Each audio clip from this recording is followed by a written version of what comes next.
I'm Betsy Peterson, Director of the American Folklife Center here at the Library of Congress, and I want to welcome everyone here today for the symposium James Hogg, Scotland's Shepherd Poet.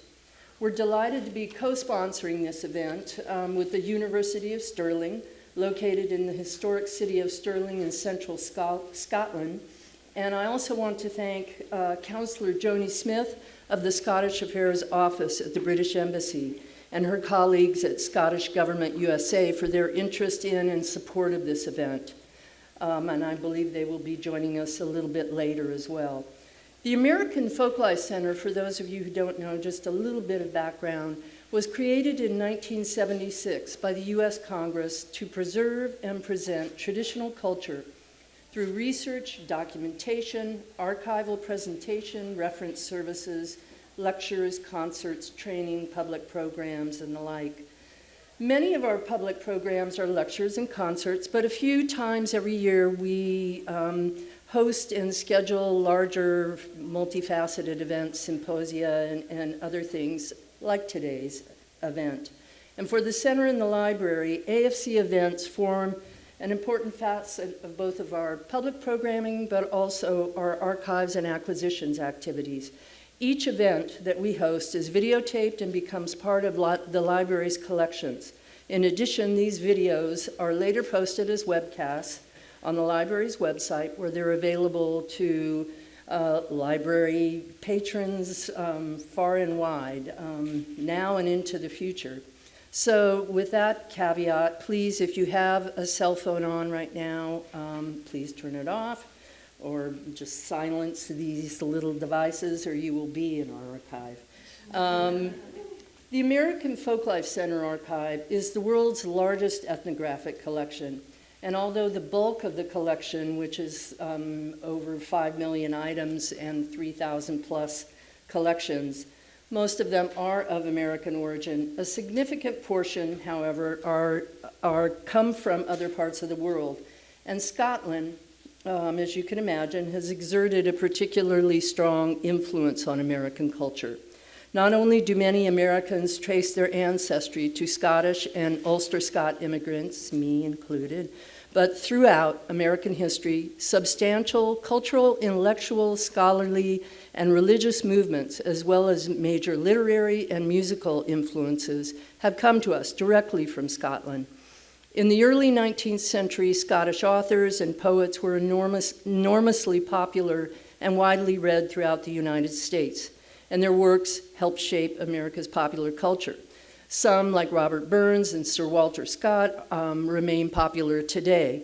Others, like the subject of today's symposium, James Hogg, are less well remembered, and we hope today's event will take a strong, big step towards changing that.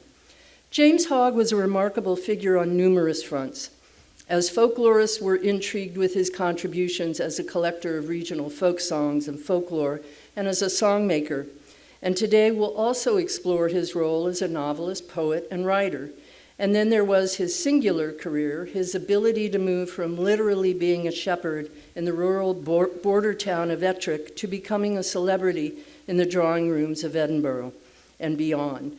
As Americans, we see parallels in his ability and in his life, using traditional culture to transcend cultural boundaries in the careers of some of our own cultural icons whose collections are here in the archive, including artists such as Huddie Ledbetter or Leadbelly, Woody Guthrie, and Jean Ritchie. This afternoon, we're going to start with what we hope will be an ongoing discussion about James Hogg. And as well, we're going to use his career, as I just sort of referenced, to explore the careers of some hard to categorize culture makers who are in our collections. But to help us on this journey, I want to welcome Adrian Hunter, Senior Lecturer in English Studies at the University of Stirling, folklorist and longtime friend of the AFC, Valentia Bold, who is also from Stirling, and the renowned broadcaster, author, and Scots language expert, Billy Kay, from Newport-on-Tyne, and the acclaimed Scottish singer and song scholar, Sheena Wellington, from the city of Dundee. And I'm very happy we'll be ending the program today with some wonderful music. So please join me in welcoming our friends who had a very arduous, long 20-hour flight to get here. But welcome then on this symposium on James Hogg, Scotland Shepherd poet. Adrian.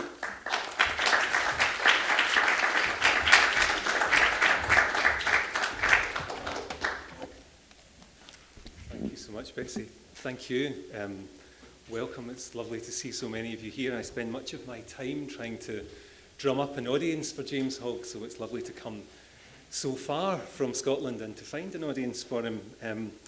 It's a great privilege to be here at the American Folklife Centre. I'd like to extend my warmest thanks to our friends and colleagues for making today possible and for responding so enthusiastically to our suggestion that James Hogg would make a fitting subject for a symposium in this august place. Thanks are owed too, as Betsy mentioned, to the University of Stirling in Scotland, which has generously co-sponsored today's event. And if you will allow me, I'd like to say just a little more about the connection between the University of Stirling and James Hogg, since it's a significant one, and it helps us to set the scene for today's seminar. So if James Hogg's studies has a spiritual home, it's at the University of Stirling. The English department there has, since the 1990s, played host to the authoritative collected edition of Hogg's writings. To give it its full title, the Stirling, South Carolina Research Edition of the collected works of James Hogg. Resistant to acronym, that title is. The edition came about largely because of the vision of one man, a librarian who later became a professor in the English department at Stirling, Douglas Mack. Beginning in the 1970s, Douglas undertook to assemble a definitive bibliography of Hogg's writings. This was no small task, given the sheer quantity and variety of work that Hogg produced. And indeed the often very complicated history of its publication. Working with colleagues in South Carolina, Douglas planned out some 31 volumes that he thought would be needed to encompass the collected published work, along with Hogg's voluminous private and professional correspondence. The first volume appeared in 1995, published by Edinburgh University Press, since which time the edition has grown considerably in size and scope. It's now projected to run to 39 volumes, 2 of which, incidentally, are edited by myself and Val Bold. Some 30 volumes have so far been published, and laid out on my bookshelf in Stirling, these extend to 4.5 metres in length of pristine hardback volumes, an indication of the extent of Hogg's lucidity. With luck, we'll conclude the edition sometime around 2035. The Stirling, South Carolina edition is a major feat of archival recovery and restitution. And when it's complete, it will be a landmark document of Scottish literary and cultural history. It will testify to the life and work of an extraordinary, singular genius, a man barely schooled, a man who spent most of his working days tending sheep on the hilltops of Ettrick and Yarrow, and yet who not only immortalised the native song and ballad traditions of the Scottish borders, and indeed of the Highlands, but who excelled in almost every other literary form you could name, from epic, narrative, lyric and dramatic poetry to the novel and the short story. Part of the fascination of Hogg, and one reason why the American Folklife Centre is the ideal place to discuss him, is the way he was able to straddle these two worlds. Literary metropolitan Edinburgh on the one hand, and the rural traditionary culture and community of the borders on the other. Indeed, it's difficult to think of a writer whose work more fully internalises and inhabits both the conflicts and the creative possibilities of that division. Through the efforts of Douglas Mack and others, Hogg is now beginning to receive the kind of attention his work surely warrants, at least among scholars. But much still needs to be done if we are to bring him to wider public awareness. The tide of condescension and neglect that carried Hogg into obscurity soon after his death persists to this day, as any literary tour of Scotland will reveal to you. Visitors to Scotland, and you may be among them, will more often than not find themselves beating a path to the birthplace of Robert Burns in Alloway in Ayrshire, or to Abbotsford on the banks of the River Tweed, the home of Sir Walter Scott. The journey between these two splendid heritage pavilions takes you past, if not through, Hogg country. Yet you would hardly know it. If not quite terra incognito, there are a couple of modest monuments. There is a mossy, sloping gravestone. A small exhibition pops up in the summer months in a disused school. But there is nothing that remotely rivals the recognition given to his illustrious contemporaries. If you venture north from the borders to Edinburgh, it's the same story. You'll find Burns and Scott everywhere commemorated. You might arrive at Waverley train station, indeed. But of Hogg, hardly a trace, despite the fact that he rendered the city so brilliantly and memorably in his work. While in Edinburgh, you might consult the Canongate Wall, the public sculpture immortalising Scotland's writers past and present, set into the fabric of the Scottish Parliament building. Scott's there, Burns is there, but not Hogg. This neglect is not new, nor is it confined, dare I say, to the Scots. When in the 1840s Frederick Douglass visited Scotland for a lecture tour, it was to Burns' cottage in Ayrshire, not to Hogg's Ettrick, that he made pilgrimage. When Mark Twain, investigating the origins of the American Civil War, tried to understand the Deep South's painfully corrupting self-image as he saw it, it was Scott, not Hogg, whose writings provided the explanation. No American president, so far as I'm aware, ever quoted Hogg's poetry by heart, as Abraham Lincoln did the poetry of Burns. Nor have there been any recorded cases of James Hogg disease, as there were of Sir Walter Scott disease, a malady said by Twain to afflict American readers overly enamoured of Scott's chivalric romances. It's the fate of James Hogg to be overlooked. Why is that? Well, can I propose that we let that hover as a question over proceedings today? It's not a simple question to answer, though it's fascinating to consider, and I'd be getting ahead of myself if I tried to tackle it now. Our aim today is to do Hogg some justice, and we'll certainly try. You could hardly have a better team of advocates than my colleagues who've joined me here. I'm hopeful that you'll find much of interest in what follows. And I thank you all for being here, and a very warm welcome. Well, let me introduce our first speaker proper. Val bold to those who are in the Hogg world as I am. Val needs no introduction to that audience. A Hogg scholar for more than 30 years, she allowed me to say that. The author of a wonderful book, The Bard of Nature's Making, on Hogg from 2007. Also an editor of the Confessions of a Justified Sinner, and forthcoming the Brownie of Bodsbeck. Valentina Bold.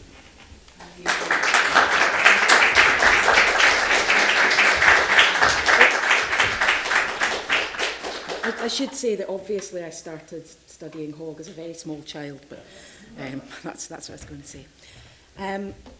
So thanks very much for coming, and I'd just like to echo what Adrian was saying, to thank American Folklife Centre, and particularly Nancy Gross for supporting this event, alongside the Scottish Government, USA, and the University of Stirling. And it is a privilege to be here in Washington in a library which holds so many of Hogg's works and first editions, and even today we've discovered a new piece in Hogg's hand. So I would encourage you to have a look at that before you go. The opening slide that I have here is John Watson Gordon's very well-known portrait in Scotland of around 1820, and it's showing Hogg when he was at the height of his fame. It does seem appropriate, I think, to discussing why Hogg matters. But what I want to do is to look in particular at the songs he wrote and those he collected. And my focus is going to be on Hogg's early life, round about till 1820. Adrian's going to take over from then. So, my second slide. I just wanted to give you a rough idea of where I'm going to take you over the next 40 minutes or so. And I like this image. I think it gives a real idea of Hogg's personality. You can see the sensitive lines of his face, and you can see the laughter in his eyes, and both of these aspects are important to understanding Hogg. One of the main ideas of today's symposium, as you've already heard, is to consider the ways in which Hogg's career parallels that of more recent American performers, people who crossed boundaries between the worlds of folk culture, popular culture, and literary culture. And Hogg's life is really crucial to understanding him. So I'm going to make no apologies at this point for telling you I'm going to talk about it in depth today. I think that knowing about Hogg will show you quite how extraordinary he was, and it will also set the scene for the speakers and the singer that's going to follow me. I want to tell you a bit about Hogg's involvement with Walter Scott's ballad project and discuss his use of Scott's song forms in books like Scottish Pastorals, The Mountain Bard and The Forest Minstrel, which paved the way for The Queen's Wake, which was a ballad-shaped work. I also want to take a look at Hogg's song collection of the 1715 and 45 uprisings, Jacobite Relics, not least because I know that Sheena Wellington is planning to share some of these in the finale to the afternoon. The Relics was a book which took Hogg full circle from being the subject of collection to songmaker to collector. And in the process, I believe, he became a national and an international, and Adrian will tell you about that, treasure. So, life and work. The image on this slide is of the James Hogg statue, and that's at the head of St Mary's Loch, very close to Hogg's home in Selkirkshire in the Scottish borders. It's engraved with a verse from the Queen's Wake. He taught the wandering winds to sing. And I think it was important to bring that statue with me today in virtual form to give you an idea of how Hogg was valued in his lifetime and beyond in the part of rural Scotland that he came from. That statue, according to Tibby Shiel, who was an innkeeper that nursed Hogg in his final illness, was a clay-called likeness. It's the image of Hogg that's probably closest to what he actually looked like. And I should say it was dedicated in 1860. 2,000 people came to that, in quite a remote part of Scotland, including 2 of Hogg's children. So in the 19th century, he was certainly valued. I wanted to give you an idea, if you don't know Scotland, and I'm not expecting you to have a map of Scotland in your head, of where Hogg lived. So the next slide is from a map of 1770. That was the year that Hogg was born. And Ettrick, or Attrick, as the French cartographer here called it, is in the county of Selkirkshire, which, can I just nip out for a minute? I'll show you in this one. It bounds England to the south. So Selkirkshire is round about here, in this area of the map. So it's at the bottom of Scotland, in the centre. So if I'd had a pointer, I'd have done that, but there, just bear with that. It's, even now, I would say, quite a self-contained region. It's quite rural, although the new railway line that connects Edinburgh to the borders is changing that. But even now, it's still quite an under-visited part of Scotland. But it's no rural backwater. And talking about Hogg, I just wanted to put you into his lifetime. Ettrick was affected by, and was an area which was very aware of, wider political developments. Hogg doesn't, it has to be said, touch on these often directly, with the exception of one song, which I'm not going to talk about, Donald MacDonald, which is a celebratory military piece. But his fellow borderer, Walter Scott, of course, was very involved in the politics of this period, in raising Borders militia, for instance. And in 1820, as radicalism, and it's the other great anniversary for Scotland this year, we have 3 anniversaries actually. We've got Hogg, we've got the Declaration of Arbroath, which was a model for your later declaration, ours was in 1320. But we also have 1820 as an anniversary of the radical rising in Scotland, which was savagely suppressed. So borderers like Hogg were aware, obviously, of these political shifts, and Hogg, as I say, didn't engage with them much directly, but he does sometimes allude to him. For instance, he wrote a play called The Royal Jubilee, which was on the occasion of George IV's 1822 visit to Edinburgh, which is absolutely hilarious. He has ghosts, fairies, all sorts of supernatural beings gathering in Arthur's Seat in Edinburgh to welcome George IV. It's quite tongue-in-cheek. But what I did want to stress was that Hogg, above all, was exactly what his sobriquet suggests. He was the Ettrick Shepherd. He was born in the Ettrick Valley in 1770. His parents, Robert Hogg and Margaret Laidlaw, were tenants there. They rented a sheep farm at Ettrick Hall, where they lived in a very small cottage with their family. And Hogg was the second of their 4 sons. And he did have an extraordinary life. As a small boy, he worked on the family farm, and he said himself, and I think most Hogg scholars would agree, that he spent at the most maybe 6 weeks in school, which were during the winters where he wasn't needed on the farm, when there was less work to be done, basically. But despite a lack of formal education, Hogg was given generations' worth of knowledge by his own family. His mother taught him to read using the family Bible and the religious works that she kept in the house, such as Thomas Boston's Fourfold State. Boston was a minister in Ettrick, and this early exposure to somewhat controversial, it has to be said, religious opinions — Boston got into quite a bit of trouble for his beliefs — gave Hogg a great deal of material to work with.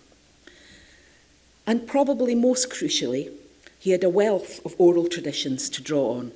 Hogg's relatives on his father's side were very accomplished singers, including his cousins Thomas and Frank Hogg. But more significantly than his paternal line, it was his mother's family.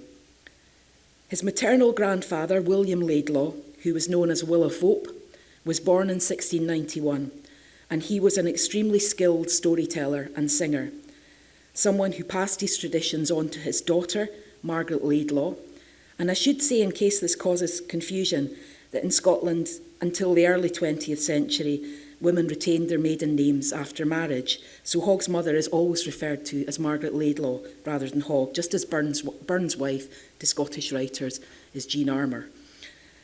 And Will of Hope, his grandfather, passed his traditions on to his son, Hogg's uncle, William Laidlaw, to whom Hogg was also very close. So he had a great wealth of stories and songs and traditions of the borders to draw on as a child. On the slide that you see there, you can see what's now a bothy for hill walkers. It's an old cottage on Will's farm at Fope, which is confusingly spelt Fauhope, but it's pronounced Fope. It's a very beautiful, it's a very isolated spot. It's now part of the Southern Upland Way, the walking route that crosses southern Scotland.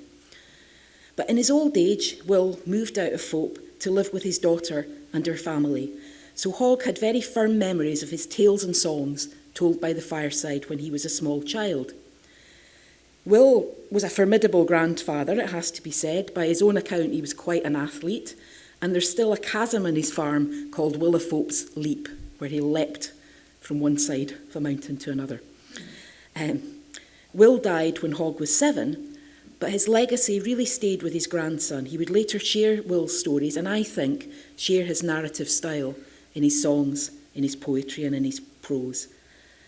And Will of Hope's recollections of the history of Ettrick, for instance, were later recalled in Hogg's novel of the Covenanting period, religious divide in Scotland, The Brownie of Bodsbeck. Will was apparently the last man in Ettrick to see the fairies, and he also told wonderful ghost stories like, for instance, John Graham Middlehome, which is about a revenant who reveals buried treasure, and also the comical Witch of Fife, which I know Sheena might introduce us to later, and I think Billy's planning to allude to that as well. And Hogg wrote a great many pieces of prose, which I'm not going to talk about, but Winter Evening Tales is the best-known collection, which were in many ways a homage to his grandfather, bringing together his stories, his songs and poetry about rural life, and combining these with tall tales about winter weather and memorable dogs. So, slide 7, working man. By the age of 7, Like many rural children then, Hogg had been hired out to work as a full-time cowherd. That was a starter job in rural Scotland at that time. And over the next 10 years, he worked very hard and he rose to the rank of shepherd. He took on this role in 1790 at his relative's house, the Laidlaws, their farm in Blackhouse. And again, as you can see from this slide, it was quite an isolated place. That's an obviously aerial view of it. The nearest civilization was at Moffat, over a regional border into Dumfries and Galloway. Selkirk was the next nearest town, technically not too far in the way shepherds travelled straight over the hills and through the Yarrow Valley. But as you can see from that slide, there's not much going on around there. That's where Hogg spent his adolescence.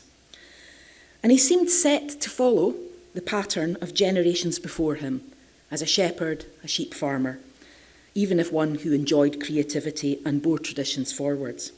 From the age of 14, he played on the fiddle, much to the annoyance, apparently, of his employers, who had to suffer him learning. So, think of all these jokes about... There's a chap who collected music in the Borders in 1815, and he talks about the vile catgut scrapers. And I think Hogg possibly fell into that category as he was learning, but he got better. And that first-hand knowledge of traditional music and traditional song was something that would be vitally important to his later career as a songmaker. And I'm spelling this out a little because I think there are real parallels with the singers we're going to be talking about later. And it's good to be aware of that in a little bit of detail. But from his teens, Hogg was reading quite widely too. He had access to the libraries of his employers and his relatives, the Laidlaws, at Willinslee first and from 1790 at Blackhouse Farm. And he identified from quite an early stage of his career with Scottish and especially self-taught poets. He initially found poetry in Scots, as we're going to hear more about this from Billy, quite hard to understand. He wasn't used to reading the Scots language, although he was used to speaking it. But he found that reading writers like Alan Ramsay helped him to learn Scots in a written form. It also reinforced a natural prejudice for a Scots speaker who was raised in the Scottish Borders in favour of Scots language and culture. He read major Scottish works like Hamilton of Gilbertfield's version of Blind Harry's very patriotic The Wallace, and James Macpherson's recreation of the Gaelic Ossianic cycle in fragments of ancient poetry.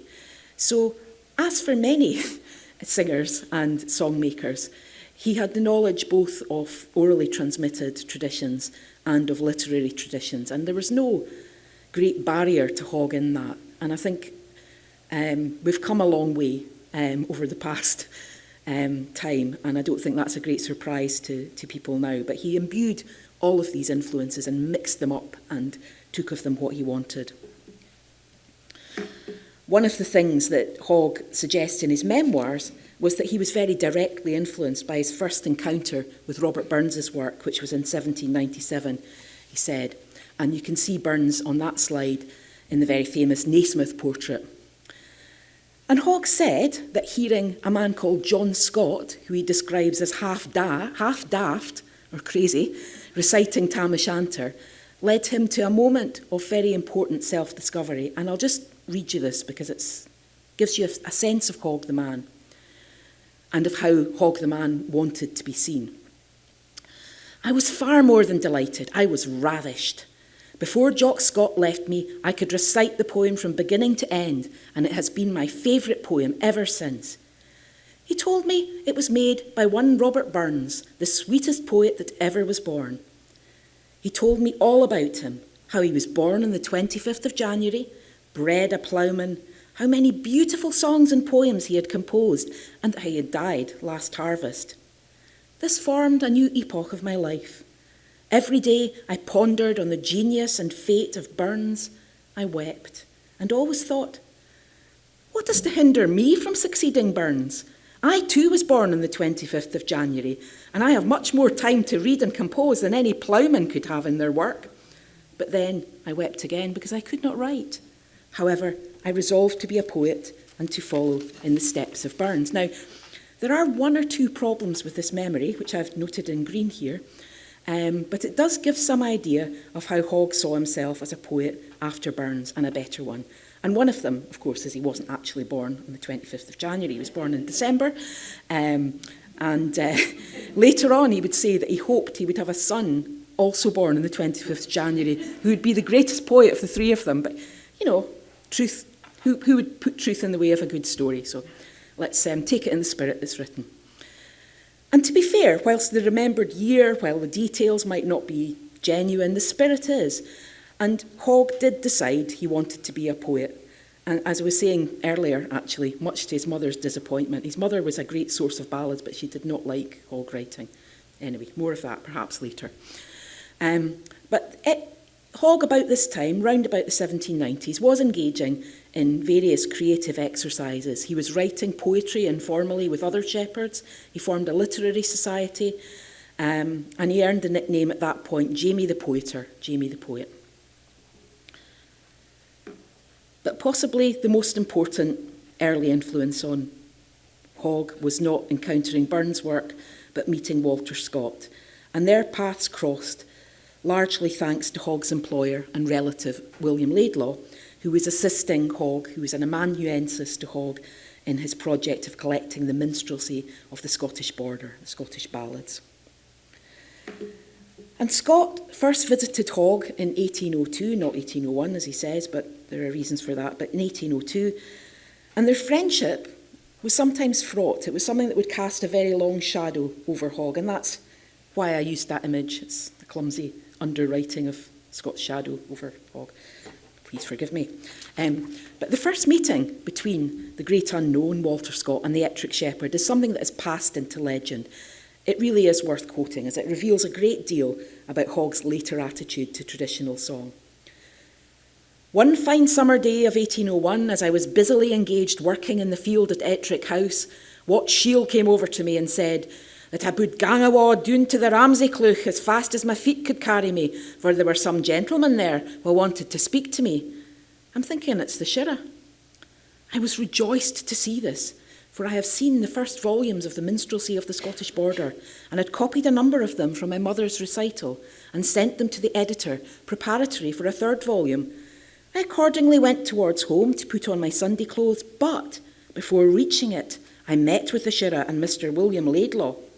They remained in our cottage for a space better than an hour, and my mother chanted the ballad of Old Maitland. I remember he asked her if she thought it had ever been printed, and her answer was, "Oh, na, sir, it was never printed in the world, for my brothers and me learned it frae odd baby Maitland that was the housekeeper to the first Laird of Tushielaw." "Then that must be a very old story indeed, Margaret." "Aye, it is that, it is an old story, but mair than that, except George Wharton and James Stewart, there was never ane of my songs printed till you printed them yourself, and ye spoilt them altogether. They were made for singing and no for reading, and they're neither richt spelled nor richt setting down." And the way that Hogg presents that episode with the physical ride-out for ballads with the invading gang, its implicit power imbalance, the need to find his Sunday clothes and so on, shows a little bit of discomfort, I think, with the casting of himself and his family as song sources. It's likely Hogg's family felt Scott didn't properly understand the context of the text, or the idea of a version, rather than being a perfect ur-text that needed to be reconstructed. There's a sense of hurt pride in that well-known anecdote, which reflects the experience of having their songs, their texts, appropriated for public consumption. And I think this is, again, something that American song sources might be able to relate to. I look forward to discussing that later on in the afternoon. And although Margaret Laidlaw's prediction, "Ye hae broken the charm now and they'll never be sung again," was not wholly correct, she was right in saying that the songs would never be sung in the precise way she sang them. It's also important that Scott allegedly asked Laidlaw if the songs had ever been printed, and I think that highlights the way in which he and Hogg allegedly favoured the orally transmitted over, for instance, chapbook texts. So working with Scott was a vital experience in shaping Hogg's later attitude towards collecting and transmitting traditions. And I think the way that he breaks into English halfway through that anecdote is really important in underlying this. It was something that was shifting him from enjoying traditions because they were his family songs into seeing them as something that should be printed and contextualised for an English-speaking polite audience. So it's a very important encounter. And from Scott, Hogg learnt, arguably, rather bad from a modern perspective, 19th century practices. He learned how to make composite versions of texts. He learnt to improve, and he would do that in his own work. He learnt, too, to present himself as an authority on tradition and a modern-day bard after Ossian and Burns. So, I'm just going to show you briefly two of the Hogg family ballads. Old Maitland, the one Hogg was particularly annoyed about, retrospectively, is a very, very long piece. It continues for another 4 pages in the version some years ago I transcribed from Hogg's manuscripts in the National Library of Scotland. And I did that so I could see exactly what Scott had done to the Hogg family text. I put Scott's changes from the printing in volume 3 of the Minstrelsy into square brackets. And you can see, even just looking at that, Scott made a lot of changes. And that's just from one text. I mean, he did composite text, but he only had one of Old Maitland, which was the Hogg one, the Laidlaw one. And I think Old Maitland, I was trying to think of how to characterise it, and I think because we have song scholars in the room, I'll just tell you, it's a very ballady ballad with a hint of the chapbook about it. And Scott's own collection of chapbooks was very substantial. It's full of high kings, of border settings like Tweedside, and knightly pursuits, all the things that the best ballads aspire to.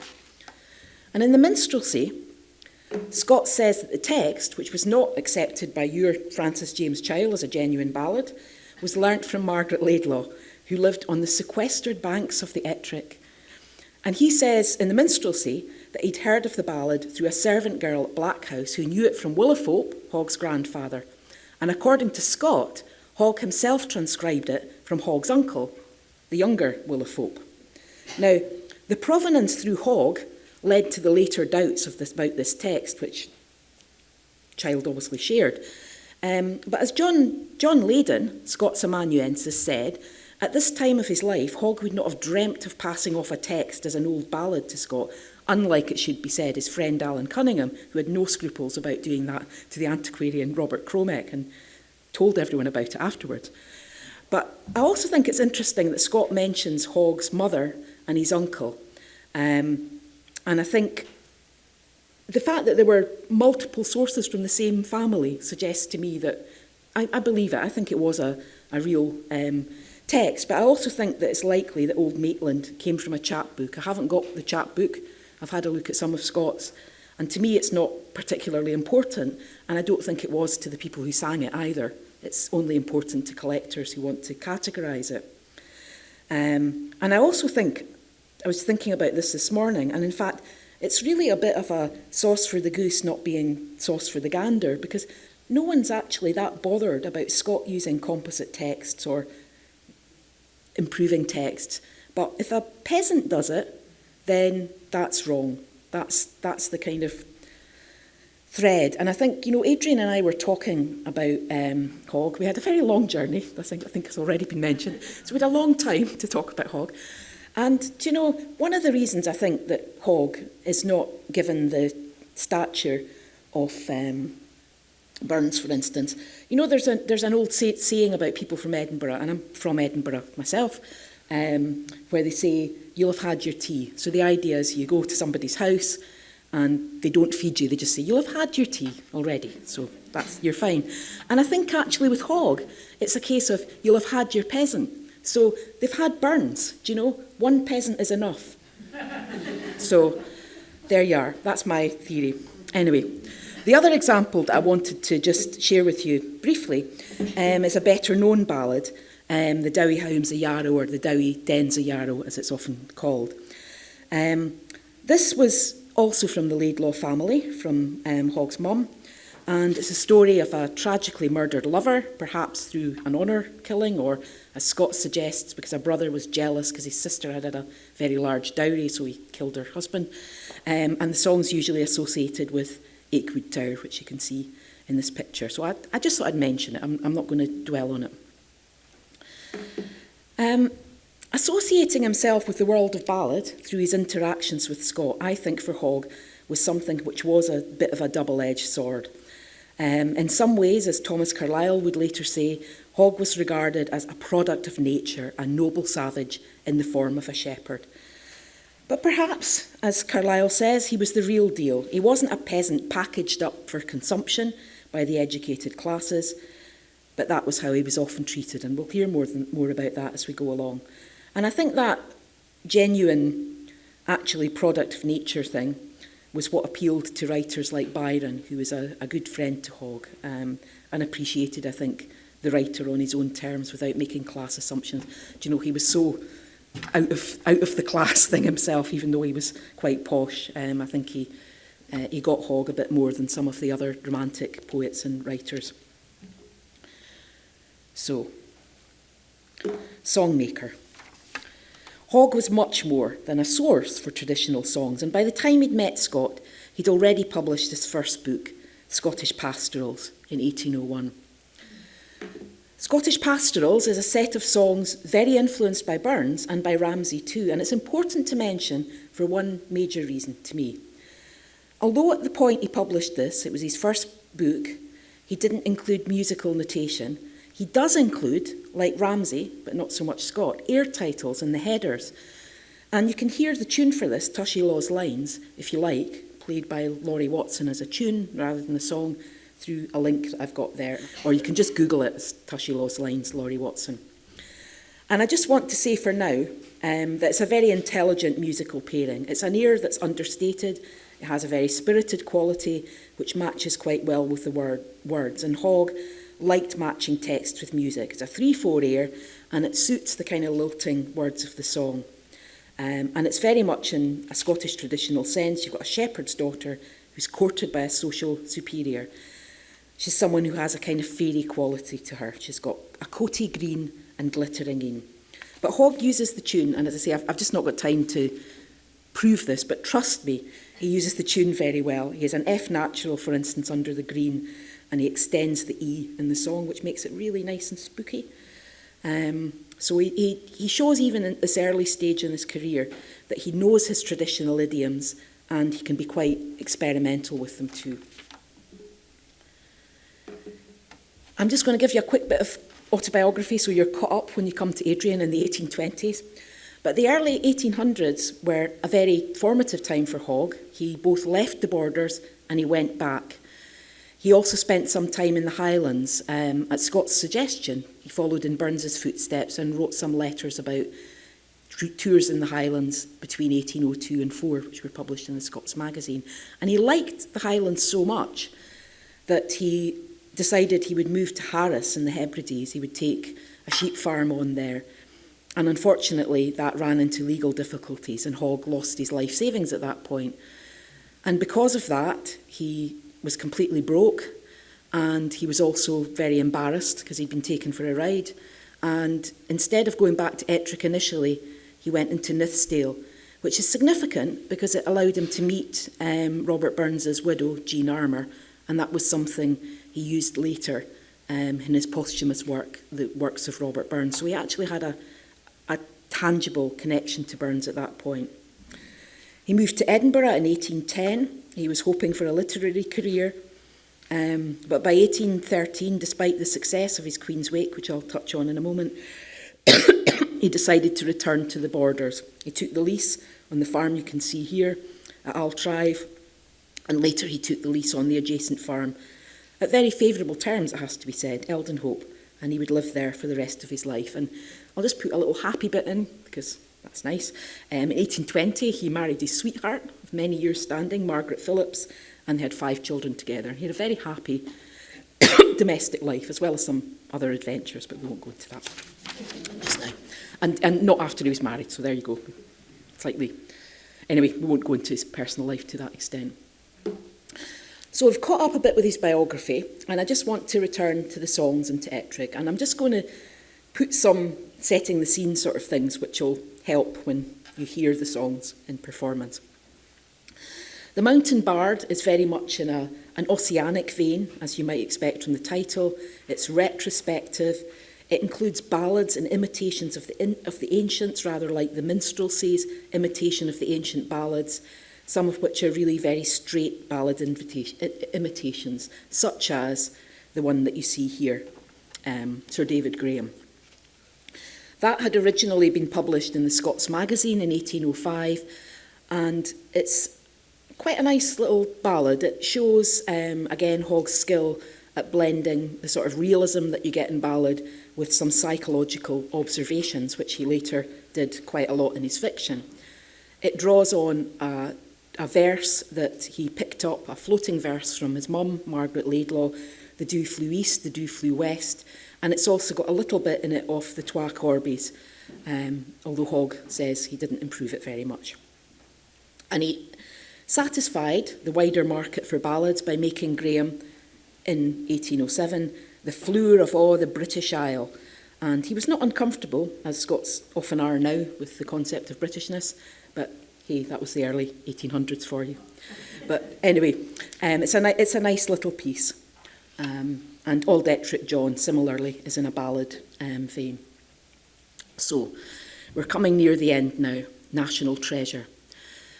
The Scottish pastorals, the mountain bard and the forest minstrel, I think were places where Hogg experimented in combining traditional styles with original ideas. And in 1813, he did this with Bells On, and this is when he achieved the status of a national treasure through his best-selling volume, The Queen's Wake, which was described in the Monthly Review as a truly national poem. And The Wake is a set of songs and poems framed through the plot of a competition, which is held over 3 nights to win a harp, a bit like this harp, from Mary Queen of Scots on the occasion of her return to Scotland in 1561. And that is actually Mary Queen of Scots' harp, but his was a poetic one. And it's a book that's really significant to our discussion today as it progresses, because it shows Hogg's deep understanding of Scottish song forms. The framing device is obviously shared with other things like the Decameron, the Canterbury Tales, but for Hogg it was a chance to recreate the intimacy and the experience of traditional storytelling and song, what he had grown up with in the Borders. The Wake veers between extremes. On the one hand, you get quite ethereal romanticism, albeit based in fairy abduction stories like Kilmeny. And on the other hand, you get very earthy Scots, song of night raiding and witches, the Witch of Fife, and you're going to have a chance to hear that later. The last thing I wanted to say was about Hogg the collector, and specifically about his Jacobite relics. And again, you'll have a chance to hear some of these later. The relics was commissioned by Colonel David Stewart of Garth of the Highland Society of London. And it was a tradition that Hogg was very familiar with, of Jacobite songs, which were very well represented in the traditional culture he grew with.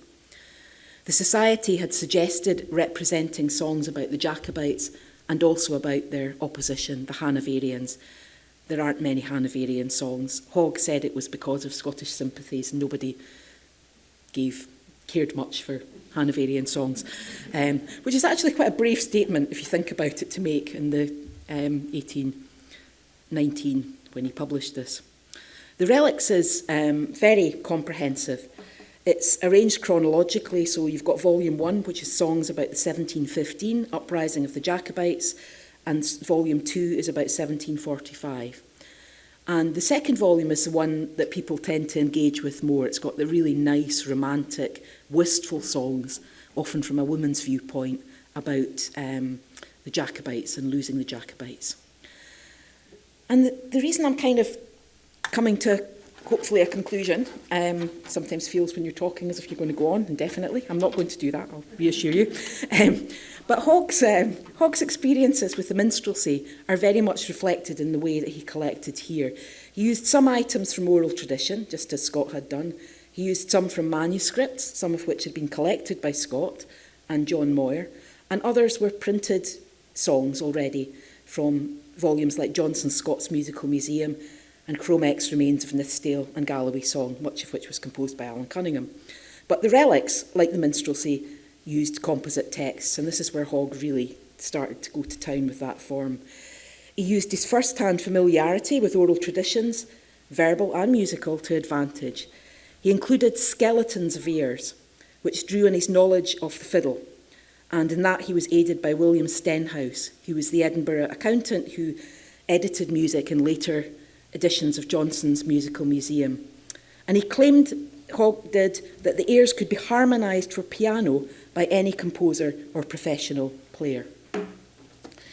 And you can see that here. I'm not going to talk about them in detail, but I'm just mentioning this because, again, I know you're going to have the chance to hear it. Maclean's Welcome, which you can see here, comes with the music.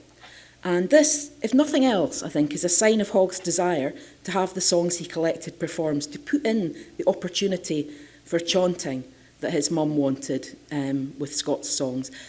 And just when I say that, for those who are not familiar with that, Scott talks about, coming back to my start here, Hogg's mother, Margaret Laidlaw, as chanting songs. And he doesn't mean, as 20th century writers often think, that meant that she recited the songs, that she chanted them, but it doesn't mean that. It's from the French chanter.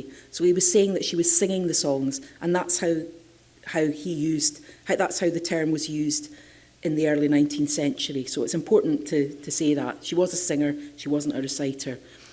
And the use of the music is very much this notion from Hogg that he wanted the songs to be sung and available, crucially, both to those who would sing a cappella and also to a polite audience. He was someone who could straddle both words. So it's possible to sing that the way he's put it out there, but it's also possible to play it on the piano. So, I've got a simple conclusion for you. James Hogg does still matter in 2020. He's a man who came from humble beginnings and he celebrated it. He was a traditionalist, but he was also an innovator. He commemorated his borders and he brought them to new audiences. He was an imaginative man as a songmaker, a collector, and someone who celebrated song traditions. And most importantly, his work is still sung, even if people don't always know it's his work. He was, in short, amazing. And I want to end by saluting him. James Hogg, the Ettrick Shepherd. I give him to you.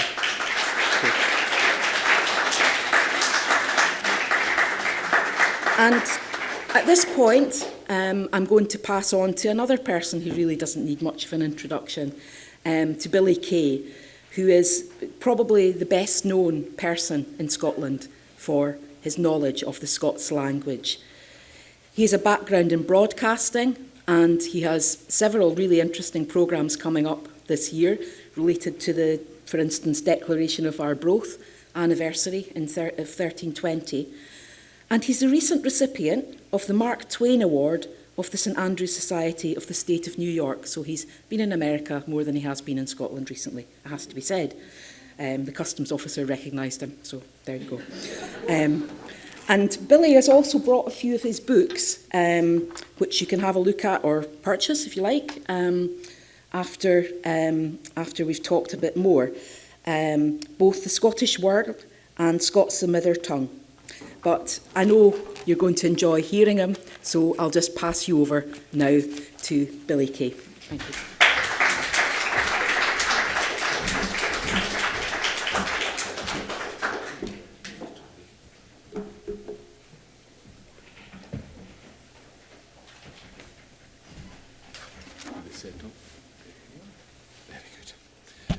Ladies and gentlemen, it's a pleasure to be back in the Library of Congress, 11 years on from the Burns Symposium. And this time I'm pleased to say I wasn't even close to being arrested when I arrived.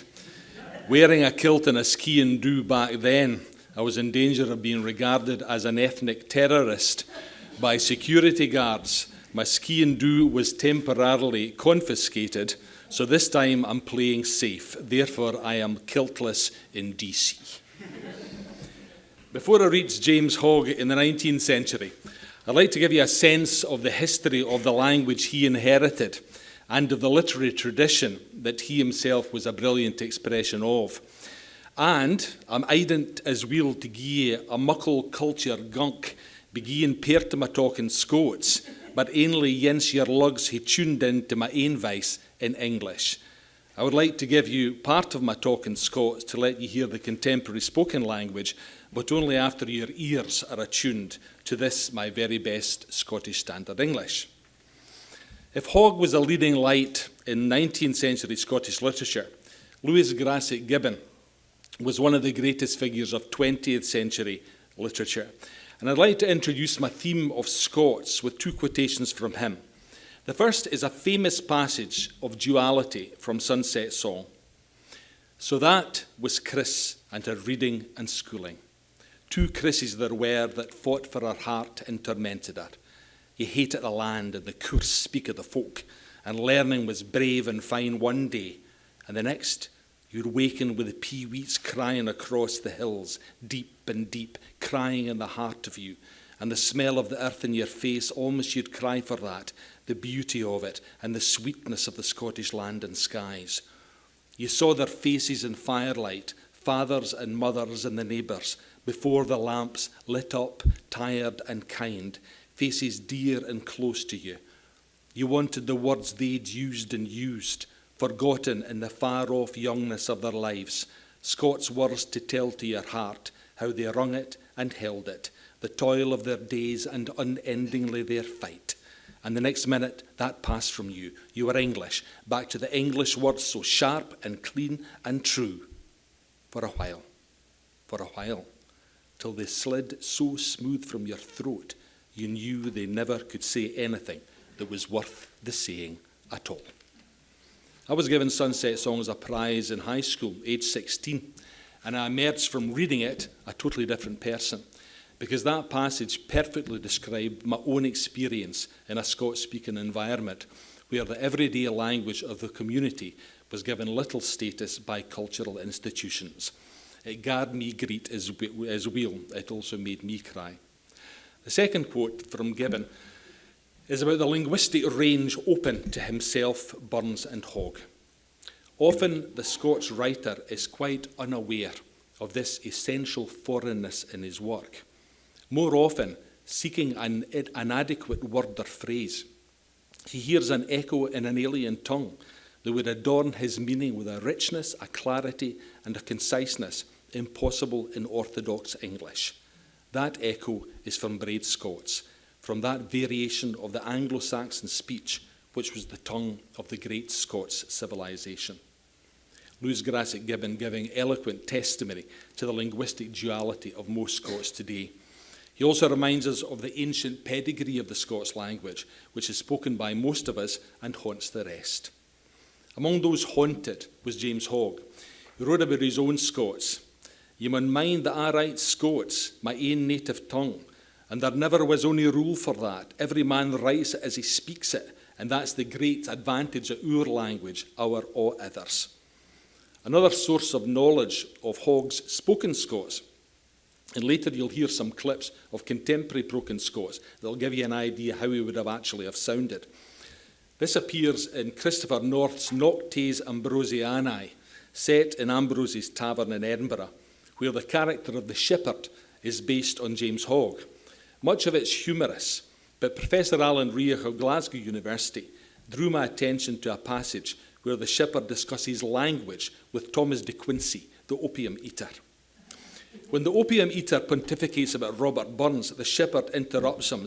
"Dinna abuse Burns, Mr. de Quincey. Neither you nor ony other Englishman can thoroughly understand 3 sentences of his poems." The opium eater protests.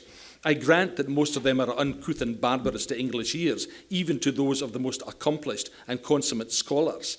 And the shepherd interrupts him again to ask pointedly, "What's a gowpen a glore?" And he answers his own question, "It's just twa nieve fu o clarts." He concludes that, kenning something o a language by bringing to bear upon it all the united efforts o knowledge and understanding, both first rate, is yaething, and feeling every breath and every shadow that keeps playing over all its syllables, as if by a natural and born instinct, is another. A fictional Hogg there, articulating the Scots speaker's feeling for his language. Now, I'm aware that some of the people in the audience today may find it difficult hearing and reading some of the Scots that we're going to hear today. But remember that Abraham Lincoln of this parish could recite Burns's poetry off by heart, and also be inspired by David Groves, an American editor of Hogg, who wrote, "An acquaintance with the Scottish language might help unilingual readers to gain a feeling for words as organic, historical, living entities with connections, depths, and shades of meaning." Excuse me while I have a drink of water. There's nothing flat here to put my water on, excuse me.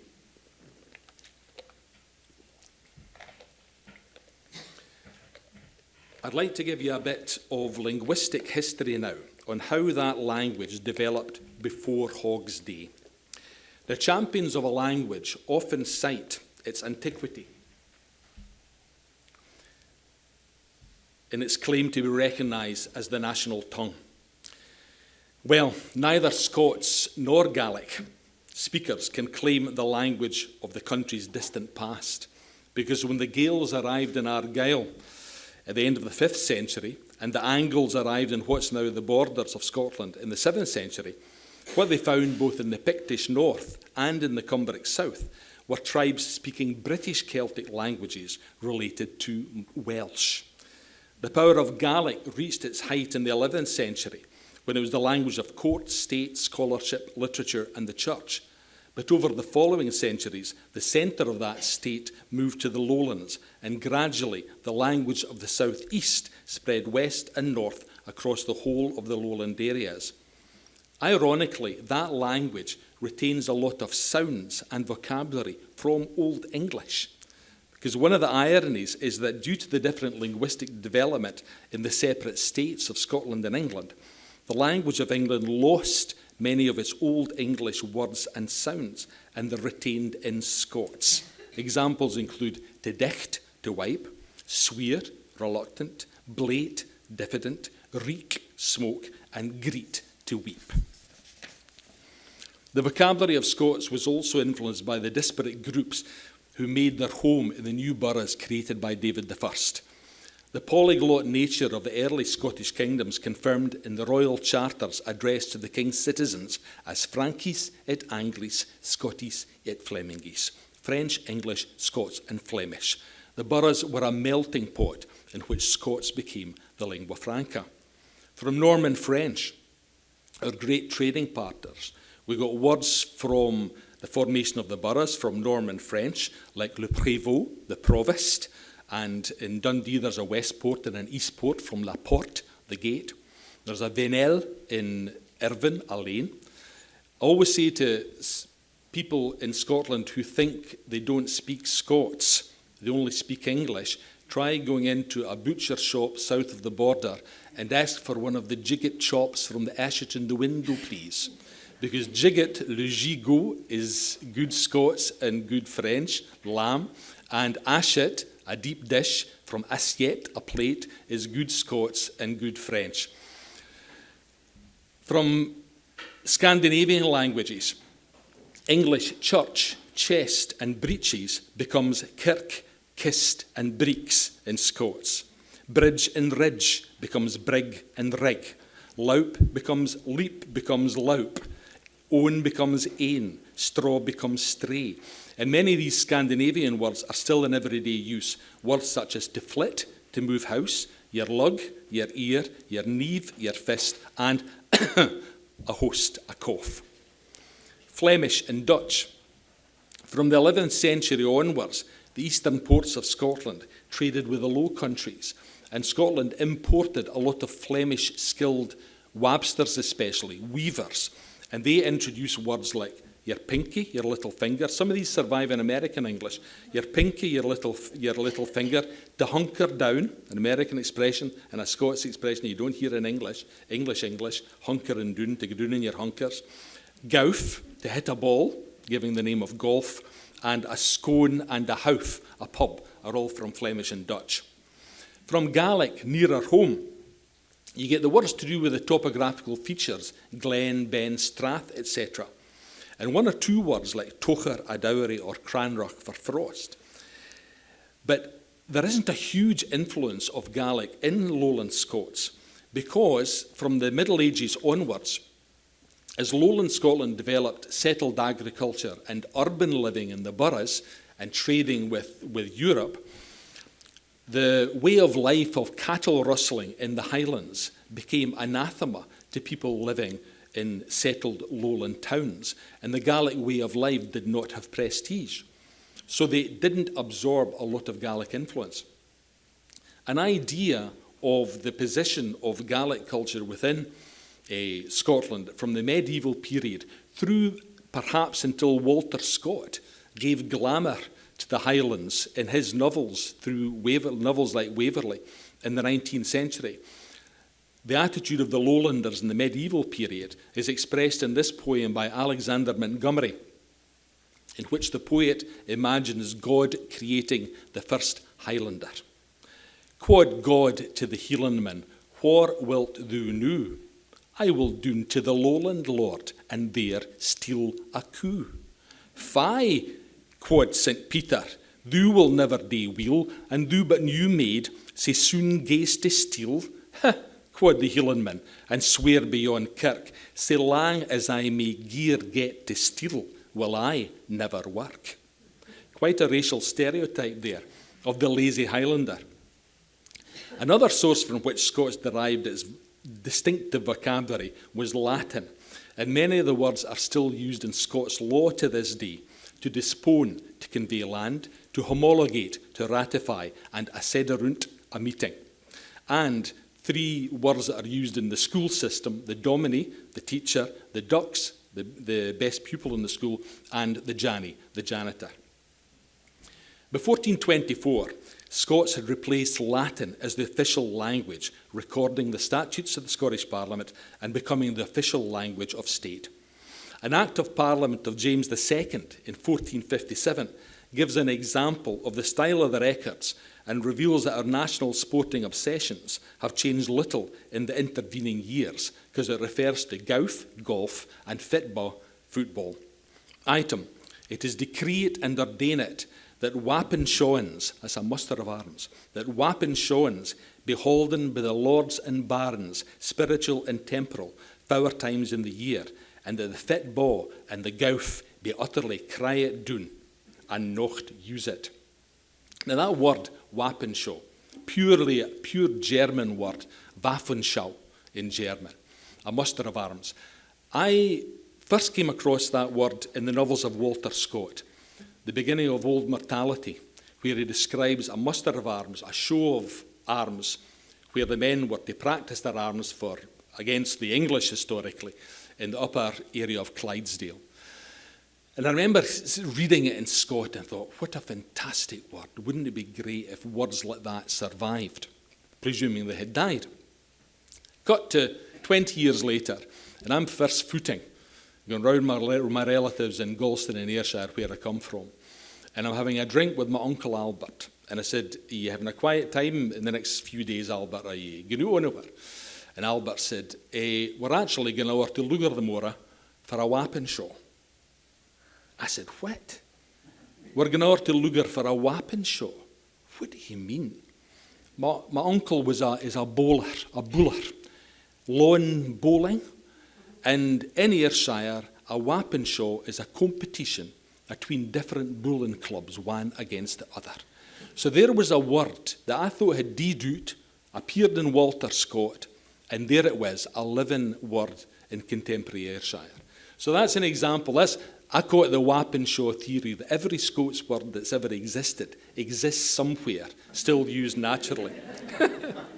I can't prove that, but it's a feeling I've had about it. Scots was by now the medium of an emerging literature. The oldest fragment of poetry that survives is from 1286 and mourns the death of Alexander III and the period of plenty which had blessed his reign. When Alexander, our king, was dead, that Scotland led in law and lee, a war was sown so ale and breed, o wine and wax, so gaming and glee. Our gowd was changed into lead, Christ born in virginity, succour Scotland and remede that is stayed in perplexity. The earliest masterpieces written in Scots actually concerns itself with the events that unknown poet seems to foretell, is John Barber's epic The Bruce, that chronicles Robert the Bruce's life during the Wars of Independence. Addressing his troops before Bannockburn, Bruce exhorts the men, though terribly outnumbered, to fight with the moral force that lies with them. He lists the factors on the Scots side. The first is that we hae the recht, and for the recht ilk man should fecht. Then he goes on. The third is that we, for our lives, and for our children and our wives, and for the freedom of our land, are strain yet in battle for to stand, and they for their might innerly. They are only here to exercise their might. We are fighting for our lives. That the Scots enjoyed being reminded of their heroic past is proven by the success of the other great national epic, the acts and deeds of Sir William Wallace, that's already been mentioned. Burns wrote about it, "The story of Wallace poured a Scottish prejudice in my veins, which will boil along there till the floodgates of life shut in eternal rest." Hogg inherited the same story, saying, "It was while serving at Willis-Lee in the 18th year of my age that I first got a perusal of the life and adventures of Sir William Wallace." He described himself as immoderately fond of it. Again, the survival of the oral tradition. A vivid memory for me as a child when my uncle, same Uncle Albert, he was the only one in the family who had a car, took us a drive down to Ayr from Galston to visit the seaside on the few hot sunny days we had in Ayrshire to visit the seaside. And every time we passed a place called Barnwheel, which is mentioned in Blenharry's Wallace, my dad would quote the words of Wallace when he saw the great conflagration, when the Scots succeeded in burning the great camp of the English occupying army. My dad always quoted the words, "Burn ye wheel, ye barns o' Ayr," every time we passed Barnwheel. Now, my dad probably got that from the Hamilton of Gilbertfield version, the 18th century version, rather than the 16th century original. But it shows you that these traditions were a living thing until the 20th century. Now, although Scottish patriotism flowed through the vernacular literature, Scots linguistic nationalism didn't really exist until the end of the 15th century, when linguistic change and continued hostility between Scotland and England, the Scots eventually stopped using the word English to describe their lowland language and began referring to it as Scottish, or, in the words of Gavin Douglas, language of Scottish nation. And that language of Scottish nation became one of the greatest mediums of poetry in the 16th century and early 17th century. Robert Henryson, our setting the fables of Aesop into a Scots that could describe a sleeket tod snooving out a dark thicket to perfection in the tale of the fox that beguiled the wolf in the shadow of the moon. Lowrand scam lowrand, for he'll love it never licht. Or Gavin Douglas, taking the Aeneid for his blintering hot classical landscape and transporting us into a gay, snell northern ambience to gie us a glisk of the crudit thrang of deed souls ident to catch the ee o' Sharon to bring them o'er the river Styx and Acheron. Their waters and their rivers keep it war by yin Charon, a grisly ferriar, terrible of shape and sluggard of array, upon his chin fuel canos hair is grey. Liart feltret tates with burning een reed, like twa fire blazes fix it in his head. William Dunbar was probably the most consummate of all the makers. One of a ken-speckled group of poets that were in the court of James IV and V in the heart of the Renaissance. This is Dunbar's tongue-in-cheek dirge to James V, persuading him to leave the provincial gloom, the poor cuisine, and the empty wine cellar of his hunting palace of Stirling, and come back to taste the sensual delights of his main palace of Holyrood. And what he says is, "We that are here in heaven's glory, to you that are in purgatory, commends us in our earthly wise, I mean we folk in paradise, in Edinburgh, with all merriness to you of striveling in distress. Or neither pleasance nor delight is, for pity this epistle writeth. Och, ye hermes and hanker sidles, that tax your penance at your tables, and eats nocht meat restorative, nor drinks nae wine comfortative. Ye may here in heaven wi' us dwell, to eat swan, cran, pertrick and pleaver, and every fish that swims in the river, to drink wi' us the new fresh wine that grew upon the river o' Rhine, fresh, fragrant clarets out of France, of Angers and Orleans, wi' mony a course so great dainty, say ye, Amen, for charity. The court of James VI is weel, was thrang with Scots poetry.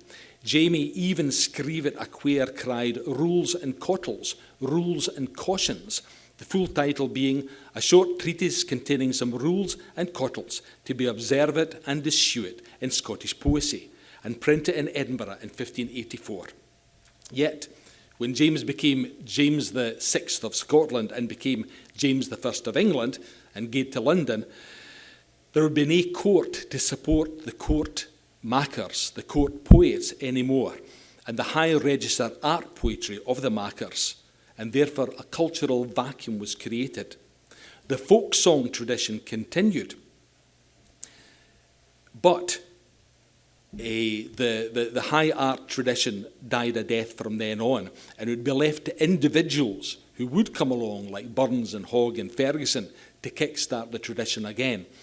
But the end of that era of James VI, the court moving to London, is contained in a beautiful border song called the Moss Trooper's Levant, which goes, "The king is o'er the border gane, in London for to dwell, and friends we must with England be, for he bides there himself. And we'll gang nae mere a roving through the night, we'll gang nae mere a roving, like the moonshine ersy bricht." I'd like to have time to delve more into the Scots tradition in literature and how it was affected by the Union of the Crowns and the Union of 1707. And when ballad makers like Ferguson, Burns and Scott all had to inhabit the new paradoxes created by the tension between Scottish and English culture, that's summed up beautifully again by a friend of Hogg and someone who admired him, George Gordon, Lord Byron, who said, "For I am half a Scot by birth and bred a Holwyn, and my heart flies to my head." But now that we've reached the border and the end of the era, I'd like now to focus on borders culture and literature that Hogg inherited. And I'd like you to hear some clips of Scots speakers that I've recorded in the soft lowland tongue of the border. In doing this, when you open your lugs, I think I might be able to give you a good idea anent who the Ettrick Shepherd himself might have sounded when he was herding yows, heich a ben Ettricks and Yara lang syne. For up thoner, and let's see if the technology works. Up thoner, these are clips that I made from radio programmes. Up thoner on a bare hillside, round about 1984, I spak to Tam Aris, who was bigging his dry stone dikes, his dry stone walls that you see stunning there to this day.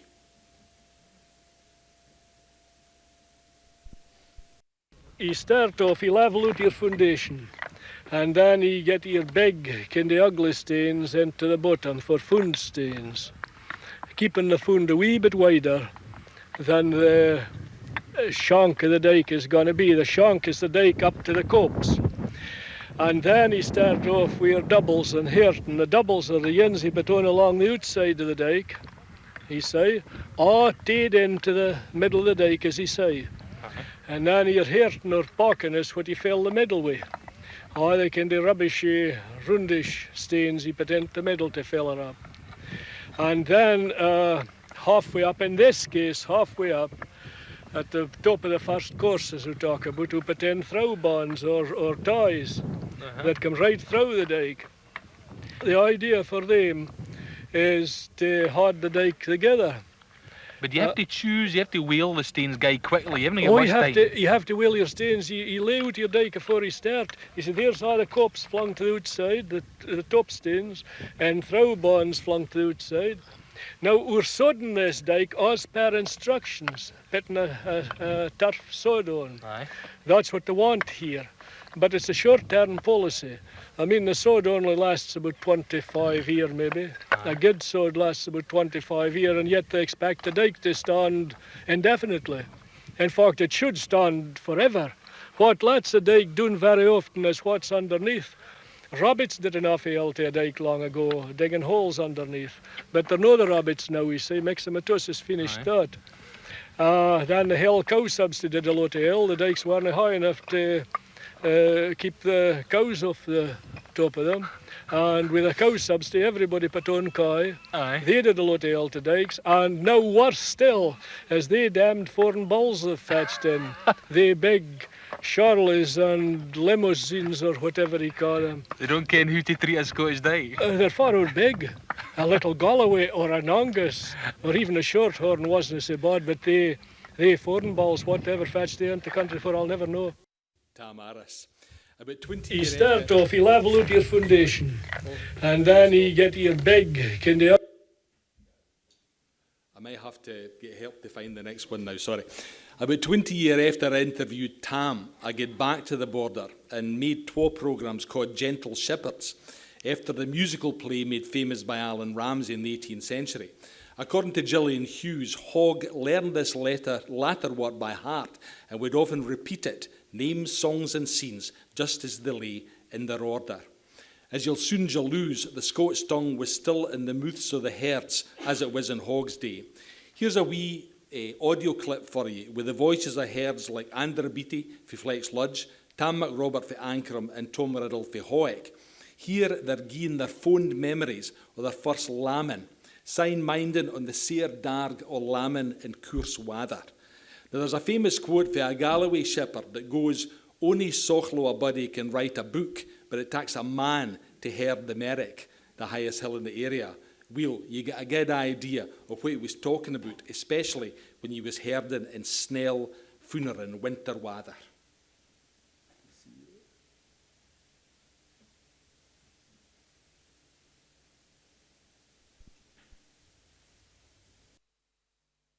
Yeah, I can remember that. We were going along the hill at night in lambing time, and she was in front of us lambing. So he catched it for us and alarmed her. I could almost take you to the spot where it was. And what was the feeling that you had when you did that? Oh, excitement. Yeah, great. I was a man, could lamb a sheep. I got off to school to go on for my first lambing time, a 14-year-old. And I've never missed one since. I've never missed a lambing since. And I wouldn't like to miss you as long as I'm on the face of this earth. What does it mean to you, the lambing? Oh, they can. You just feel like as you're bringing new life into the world, man. As long as I can go on a boot, I'll be in a lambing shed. It was a hazardous job, just like what it is today. You had to be really dedicated. In fact, I think a lot of the herds were more dedicated to their flock as what the farmer was. In the morning, he went along the top of the hill, the high bit of the hill, and cawed them down. Oh, well, lambing time we went 3 times a day. Oh, I reckon how many miles you'd walk? You walk miles every day. And you got up at 5 in the morning, that was your first time round in the morning. You come in for your breakfast, and you was away again. And you had a bit time, you ate your dinner, and you had a bit rest to 4 o'clock, and you was away again. So the weather played a big part in it then. If you got decent weather, it could be okay, no problem. But you can some of those sleety, cold, wet nights, and you have to be there to pick up the lambs just when they were born, or they were dead by morning, you can. If they're lean and they've no milk, they just abandon the lamb. And well, you can do nought about it. They've nought to feed the lamb with. And 47, very often, the mother, she lambed it, and she was lying dead. And the lamb was aside and it was dead now, that year. It was devilish that year. And what caused this? Half a snuff, I'd lay for lay. And then when it did go away, it was a north wind and sleet rain, day after day. And all the sykes and whatnot, they would just run the water. Sheep was falling into drains, and they're just drowning. If it was windy, the danger was that sheep looking for shelter would get blown into what we call a syke or a low bit, and the snow would cover them up. Even in the back of dikes and things, this was always the danger. If they were on their feet when they got trapped, they would be all right, but if they were lying down, they didn't last long. Oh, there's some great stories about sheep coming out underneath a snowdrift weeks after. That gives you an impression of what it was like to be a herd like James Hogg back then. Many of you will ken the famous portrait of Hogg wearing his shepherd's plaid. There's actually a copy of that portrait that's there up in my own living room wall in Fife. Well, here's people talking about who the plaid was used lang syne for interviews in 2008. You'll notice a difference in the man and the woman's accent here. The man is a border Scots speaker. The lady, Jessie Scott, grew up on the English side of the border, married a Scot, and lived in Jedburgh.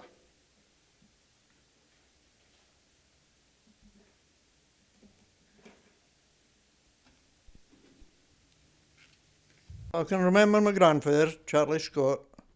I mind he wore the plaid when he went round the hill, and there was a pocket in the bottom of it, I can mind, where he could carry a lamb in.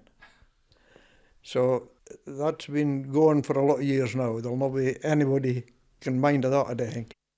And they drove the sheep across the Cheviot Hills to Rothbury. This was to the sale. It took 2 or 3 days, of course, to go. But they would lie with their sheep all night and carry on as soon as daybreak again.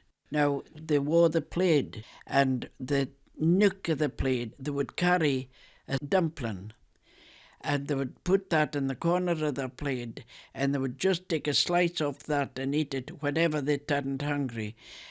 There was never any thought about water, because they would take a drink of water at the burn. But they wore the plaid, and they were made a most beautiful worsted type of wool, very warm. They wore it, the one end went over their shoulder, and then they brought the other end round and it went back over. And this was the plaid nook, and they could put the dumpling in there and carry it there. Hogg screes many a tale set in the border hills, and here's yen what he I reveals can remember my grandfather, his command of the Scots tongue.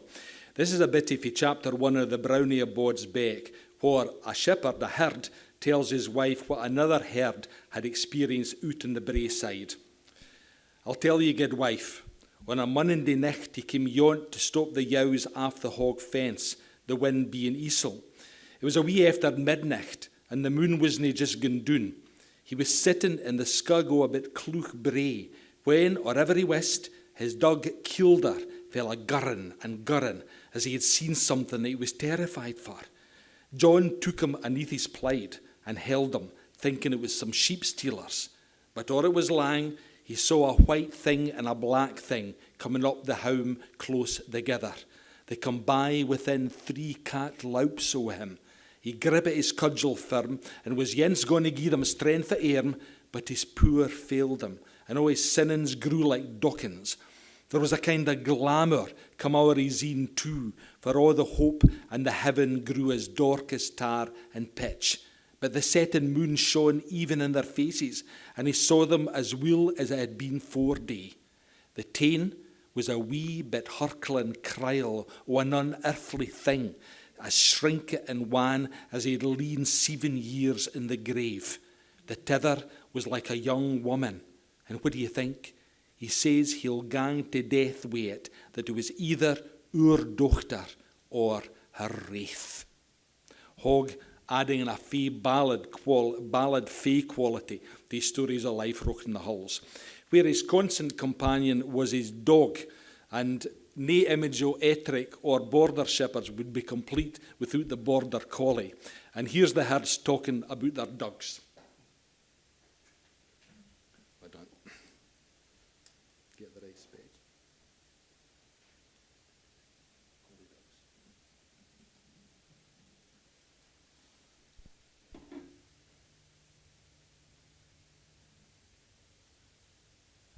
Well, I've bred my own dogs all the time that I shepherded. More or less the same breed. Just kept a pup every year and trained it. And And the Border Collie will be one of the most faithful dogs you could ever get, and one of the wisest, I would say. On a hot summer day, they would run their soul into the ground rather than refuse. And some of them were absolutely useless. You got useless ones.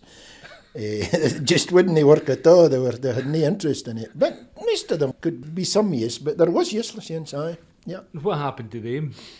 Just giving them to somebody for a pet. Or I had 2 or 3, I would have said, exceptionally good dogs in my day. And if you were, say, in the lambing field and a sheep had newly lambed, if you picked up the lambs and walked to the shed, the dog would have the sheep coming behind you. And, out through amongst maybe 300 sheep in the field, but they just brought it. Sometimes they could get otherwise. They were a movie to you sometimes, if you get what I mean.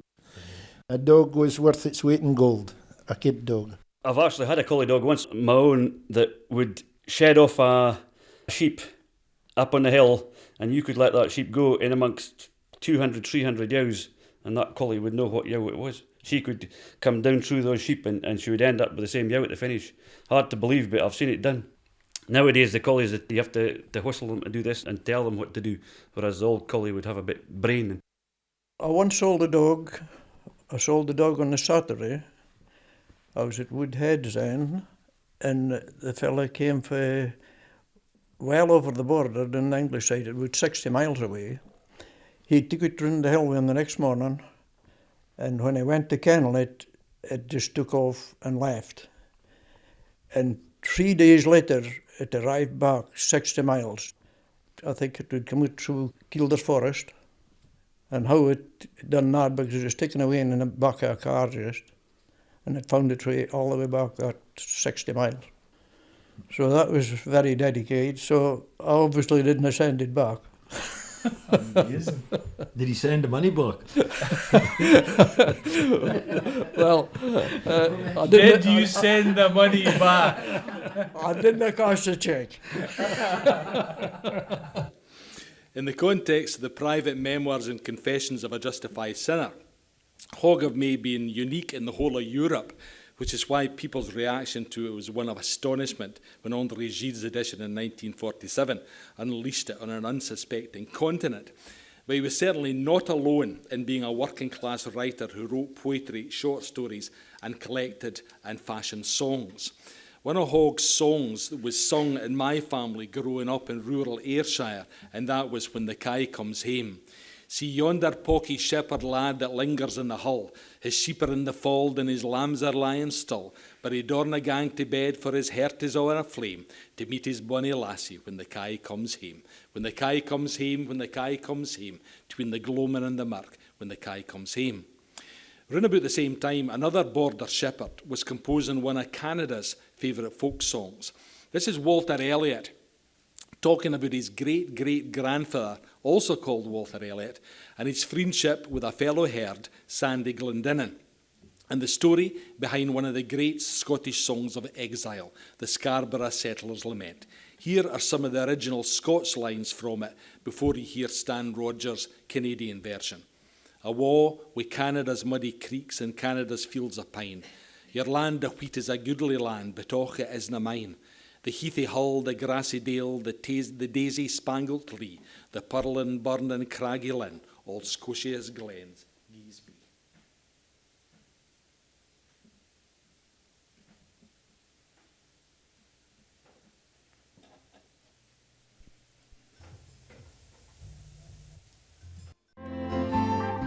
Sandy Glendinning, Sandy the poet. Now I have a family connection with this one, because Sandy Glendinning was Estelmuir. My great-grandfather was Walter Elliot, very short the names in the Elliot family, of course. And they used to meet in the hills in Ettrick Pen. However, Sandy Glendinning decided he would go into Canada. And before they went away, he scratched his name on a rock. And my great-great-grandfather scratched his name on it and says, "There are the steps of Glendaire, 1824. And they kept up, and they wrote to each other in verse. And he was obviously homesick, because he wrote the Scarborough Settler's Lament. Each well-known scene that met my view brought childhood's joys to mind.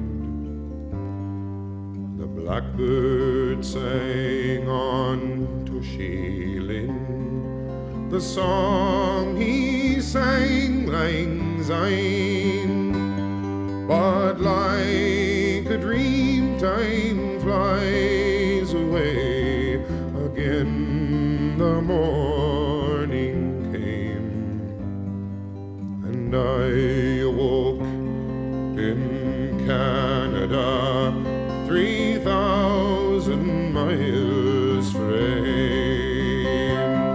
All like a dream time flies away, again the morning came, and I woke in Canada, 3,000 miles frame. When I hear a Barossanga exile like that, I'm minded of Mary Slessor, the missionary from Dundee who went to Calabar in West Africa, and the comment by a wee African boy on hearing Mary and her fellow Scots when they were building her European-style house when Mary was an old lady. And they were singing as they were building, they were singing sentimental Scots songs like Sweet Rothsay Bay, Bonnie Strathair and Loch Lomond. And obviously got to the wee boy, it got to the Scots too, because they were obviously very, very homesick, 3,000 miles from home. And the wee boy was quoted as saying, "I don't like these songs. They make my heart big and my eyes water." I'd like to finish with, I don't have enough time for a few examples, but just one example of the ballad tradition. I think Scott was attracted to the Fay type of ballads that he, in The Witch of Fife, for example, where he uses the Scots orthography of the Makars to show that he was steeped in that written tradition. And he writes in a medieval style Scots, "Where hae ye been, ye ill woman, these 3 lang nicks fae hame? What gars the sweet drap for your brew like clots of the salt sea fame? It fears me muckle ye have seen what guid men never knew. It fears me muckle ye have been where the grey cock never crew. But the spell may crack and the bridle brack, then sharp your weird will be. Ye had better sleep in your bed at hame with your dear little bairns and me." Hogg was attracted to that side, but I'm sure he was even more attracted to the stories of daring do that come out of the traditions of border reaving, of the cattle stealing that was part of border life. And he actually celebrates that. He says in one of his quotes how the kind of primitive nature of the border culture was something that appealed to him. That going back to the roots of border culture was something that he felt instinctively was where the roots of his identity and his culture was. This is a clip from a series on the ballads that I did, and these men were riding through Liddesdale, the famous area that Scott went in to collect his border minstrelsy. And they're talking about some of the ballads from that area. And it ends with a clip from Hogg's own song, "Lock the Door, Larriston," which I think is one of the great border songs.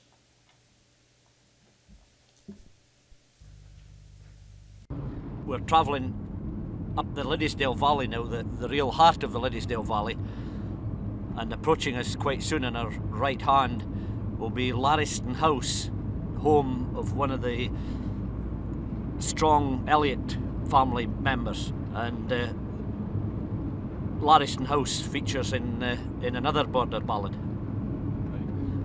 Well, Lock the Door, Larriston was written by the great border poet James Hogg, the Ettrick Shepherd, and it's a very stirring song as well.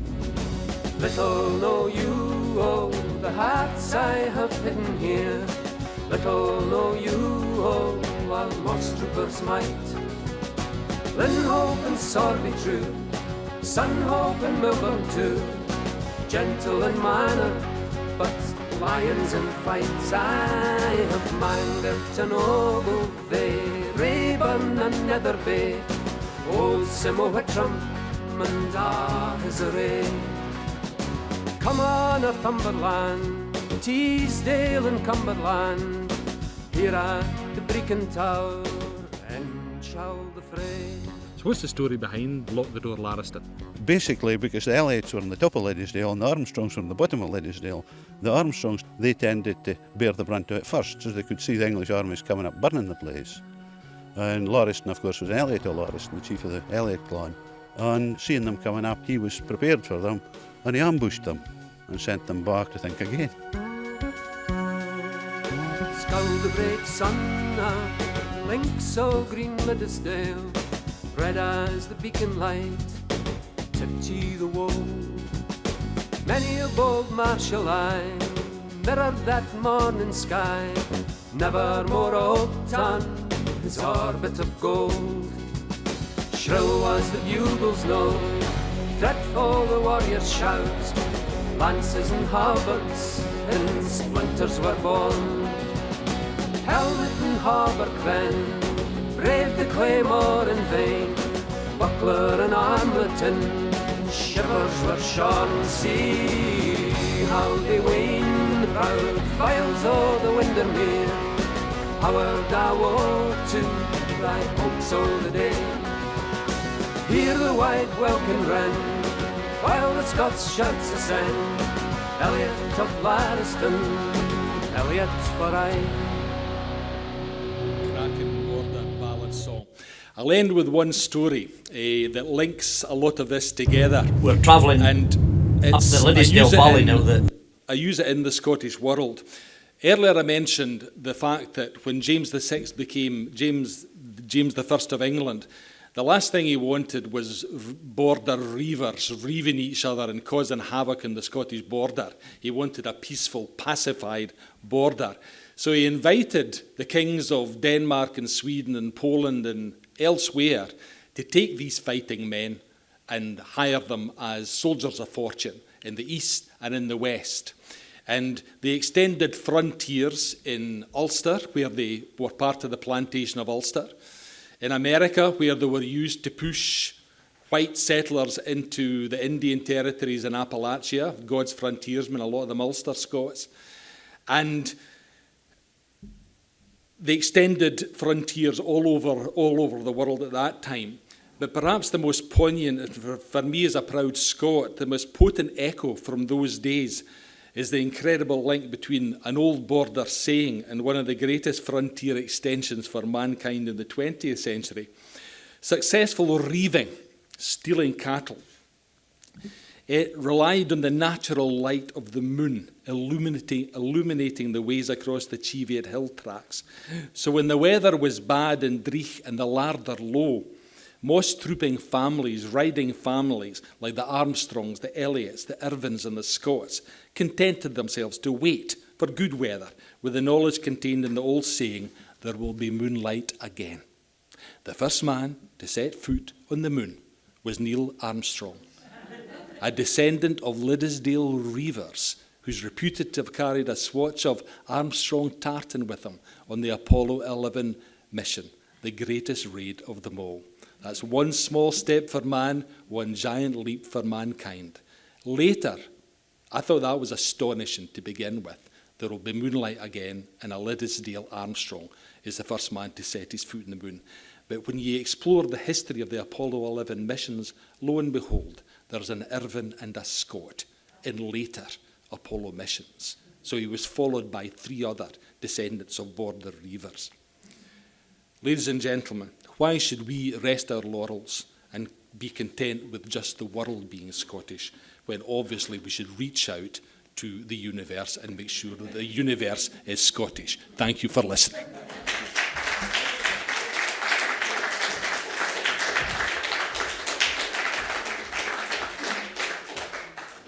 Well, welcome back, everybody. Just as you're settling, I have some intimations from the pulpit here. So after I've given my talk, we're going to have a slightly shorter half-hour panel, and then that will be followed by Sheena, who'll be singing some James Hogg songs, and then you're all very welcome after the closing remarks to come to the reception and Nancy will direct us where we're to go for that. Can I also direct you towards, there's some over on that table and also in the vestibule area at the back there. There's some comments sheets which, if you're anything like me, you're probably inclined to ignore. But I wonder if you would be good enough to fill out these comment sheets, which are really just for me, and to take back to Stirling. As you know, those of you who try to secure public funding to do things, especially in a university, one of the most useful pieces of evidence that you can have is the impact that your work has had previously, and it's so helpful to be able to point to what people have said and thought and the difference that our work has made to the people who we are lucky enough to reach. So I'd be very grateful if you would take a moment to fill out one of those comment sheets. Okay, I think that's housekeeping done. I'm going to pick up where Val left off with the story of Hogg's life and career. My starting point is going to be 1817 and the advent of Blackwood's Edinburgh magazine. And I want to trace Hogg through the 1820s as a novelist principally, but also as an authorial personality, expanding on the Ettrick Shepherd avatar you've already heard a bit about. My ultimate destination is America, the presence of Hogg's writing in the United States, a market that he begins to explore in the final years of his life. The founding of Blackwood's Edinburgh magazine in 1817 was a signal event in Hogg's career, as it was in the wider history of Romantic literary culture. In the 1821 version of his memoir, Hogg credits himself with the honour of being the beginner and almost sole instigator of Blackwood's. This is, not uncharacteristically, something of an exaggeration. In truth, he was initially sceptical about William Blackwood's revolutionary plan to pay writers 10 guineas a sheet, 16 pages of poetry or fiction, and doubtful that the magazine would hold much appeal to established authors. Hogg was, however, quick to respond to the puckish and irreverent spirit of the magazine's de facto editors, John Wilson, who's pictured here, and John Gibson Lockhart, and to the opportunities that they provided for an elevated kind of social networking in Edinburgh, to which Hogg was not accustomed. The notorious satire on the Edinburgh publishing trade, the so-called Chaldee manuscript, was developed from a draft by Hogg and published in the magazine in October 1817. And thereafter, Hogg would contribute more than 100 items to Blackwood's, including songs, poems, sketches, tales and satires, as well as many other pieces that the editors declined to publish. It was, by some measure, the most significant professional relationship of his life, and provided him with a dependable source of income throughout the 1820s, when money from books was declining and he was struggling to manage mounting debts from his understocked farm in the Borders. More to the point, Blackwood's located Hogg at the very epicentre of Romantic-era magazine culture. Association with Blackwood's, however, came at a high price for Hogg. He may have been one of the magazine's most recognisable figures, but he had little influence over it and struggled to control how he himself was represented on its pages. From the outset, Hogg was viewed by Wilson and by William Blackwood as an object rather than an architect of Blackwood's. His function within the magazine was to play a particular role, that of the rustic genius poet, the Ettrick Shepherd, a throwback, almost a fantasy figure drawn from the Scottish peasant class, a semi-serious, semi-comedic foil to the magazine's modernity and professionalism. We can see the contours of the role that Blackwood's carved out for Hogg in a piece that John Wilson published in the magazine in February 1819. It's an essay in which Wilson compares Hogg with Burns. And he characterises Hogg as a pastoral poet, a figure vitally connected to the soil and to the past. Here's a little passage from it. The shepherd dreams of the days of old and of all their dim and wavering traditions. Objects dark in the past distance of time have over him a deeper power than the bright presence of realities, and his genius loves better to lift up the veil which forgetfulness has been slowly drawing over the forms, the scenes, the actions, and the characters of the dead than to gaze on the motions of the living. He is the poet laureate of the court of faerie, and we have only to hope he will at least sing an annual song as the tenure by which he holds his deserved honours.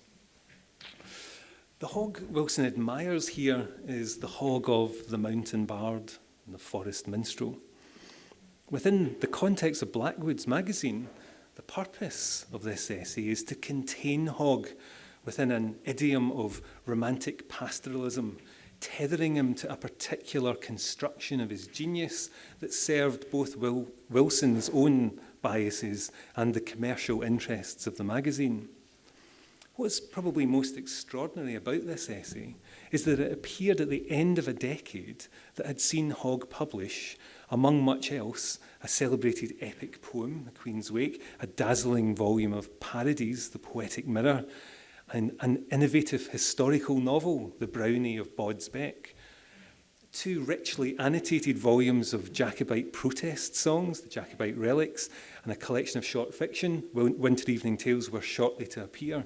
But for Wilson, none of that is of any moment.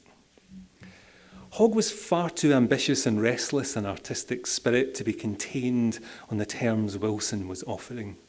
And as though in response to this characterisation, he doubles down in the 1820s on novel writing, something that Wilson wishes he would forbid himself. In a remarkable period of creativity, Hogg publishes The Three Perils of Man in 1822 and The Three Perils of Woman in 1823, both of them, like his earlier novel, The Brownie of Bodsbeck, confronting Walter Scott on his own ground. But it's with the Private Memoirs and Confessions of a Justified Sinner, 1824, that Hogg reaches new heights in his command of narrative fiction. The novel is rightly considered his prose masterpiece and is the one text of his which has remained reliably in print, albeit in sometimes mutilated form. In fact, the display is gone now, but there was an early a version of it with a different title from 1895. Many different versions of the Confessions came into print after Hogg's death. The Confessions of a Justified Sinner is a twice-told tale. It concerns the short, unquiet life of one Robert Ringham, a young man who has fallen prey to, well, what? Religious mania? The teachings of a heretical sect within the Calvinist church? The devil, embodied in his shadowy companion, Gilmartin? Or psychological infirmity? Hogg was acquainted with some pitiful cases in the Edinburgh Lunatic Asylum. The impossibility of determining what possesses Robert Ringham is very much the point of Hogg's brilliantly innovative book, which tells the same story twice, once in Robert's voice, the confession of the title, and once in the plangent tones of the editor, a self-styled, enlightened historian and man of science. Much of the delight and fascination in the novel lies in the clash between these two sensibilities. And here is a flavour of Robert's memoir at the moment when he discovers that he is one of God's chosen, one of the elect who can, in effect, do no wrong. From that moment, I conceived it decreed, not that I should be a minister of the gospel, but a champion of it, to cut off the enemies of the Lord from the face of the earth. And I rejoiced in the commission, finding it more congenial to my nature to be cutting sinners off with the sword than to be haranguing them from the pulpit, striving to produce an effect which God, by his act of absolute predestination, had forever rendered impracticable. The editor, for his part, will have none of Robert's claims to divine justification. Instead, the editor tells us what we are bound to make of such rantings, as he would have it. Here's what the editor says. In short, we must either conceive Robert to be not only the greatest fool, but the greatest wretch on whom was ever stamped the form of humanity, or that he was a religious maniac who wrote and wrote about a deluded creature till he arrived at that height of madness that he believed himself the very object whom he had been all along describing. Now, most readers of the Confessions are apt to see the novel as a satire on Calvinist extremism, with Robert as its hapless target. And indeed, that's a valid reading of the book. What's slightly more difficult to describe and what connects into things we're talking about today, however, is that Hogg also has the editor in his sights. If Robert conceives of the world in strict Calvinist terms, the elect and the reprobate, the chosen and the damned, the editor here in this passage does something the same, presenting us with an either-or of his own, robustly dismissive of the popular opinion that Robert could be possessed by the devil, an opinion, by the way, that the editor thinks no modern-minded person could possibly entertain. The editor ends up resembling his subject, Robert, more than he realises. The religious zealot and the man of science, Hogg seems to suggest, are cut from the same cloth.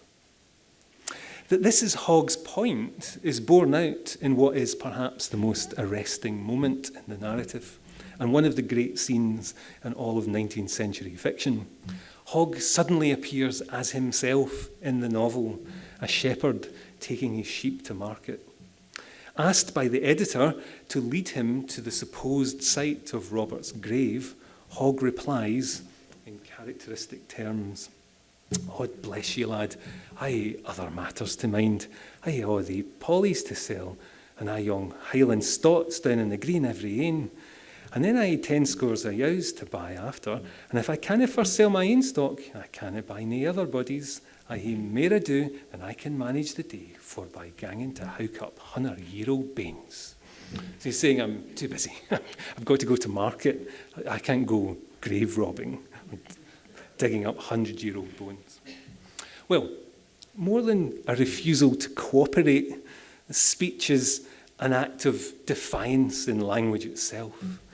Hogg counters the editor's standard English with his spoken Scots, refusing in both word and deed to collaborate in the editor's desire to pluck out the heart of Robert's mystery.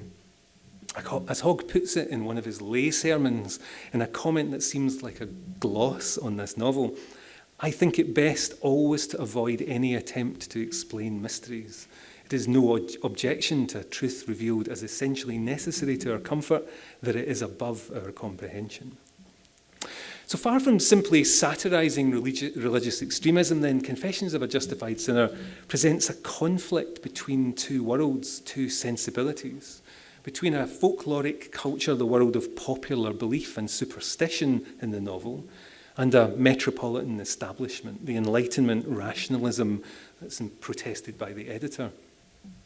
It's a conflict that, as several scholars have observed, traces the fault line in Hogg's own life and work between his identity as a labouring class writer from the peripheries of Scotland and the metropolitan literary culture centred in Edinburgh to which he aspired.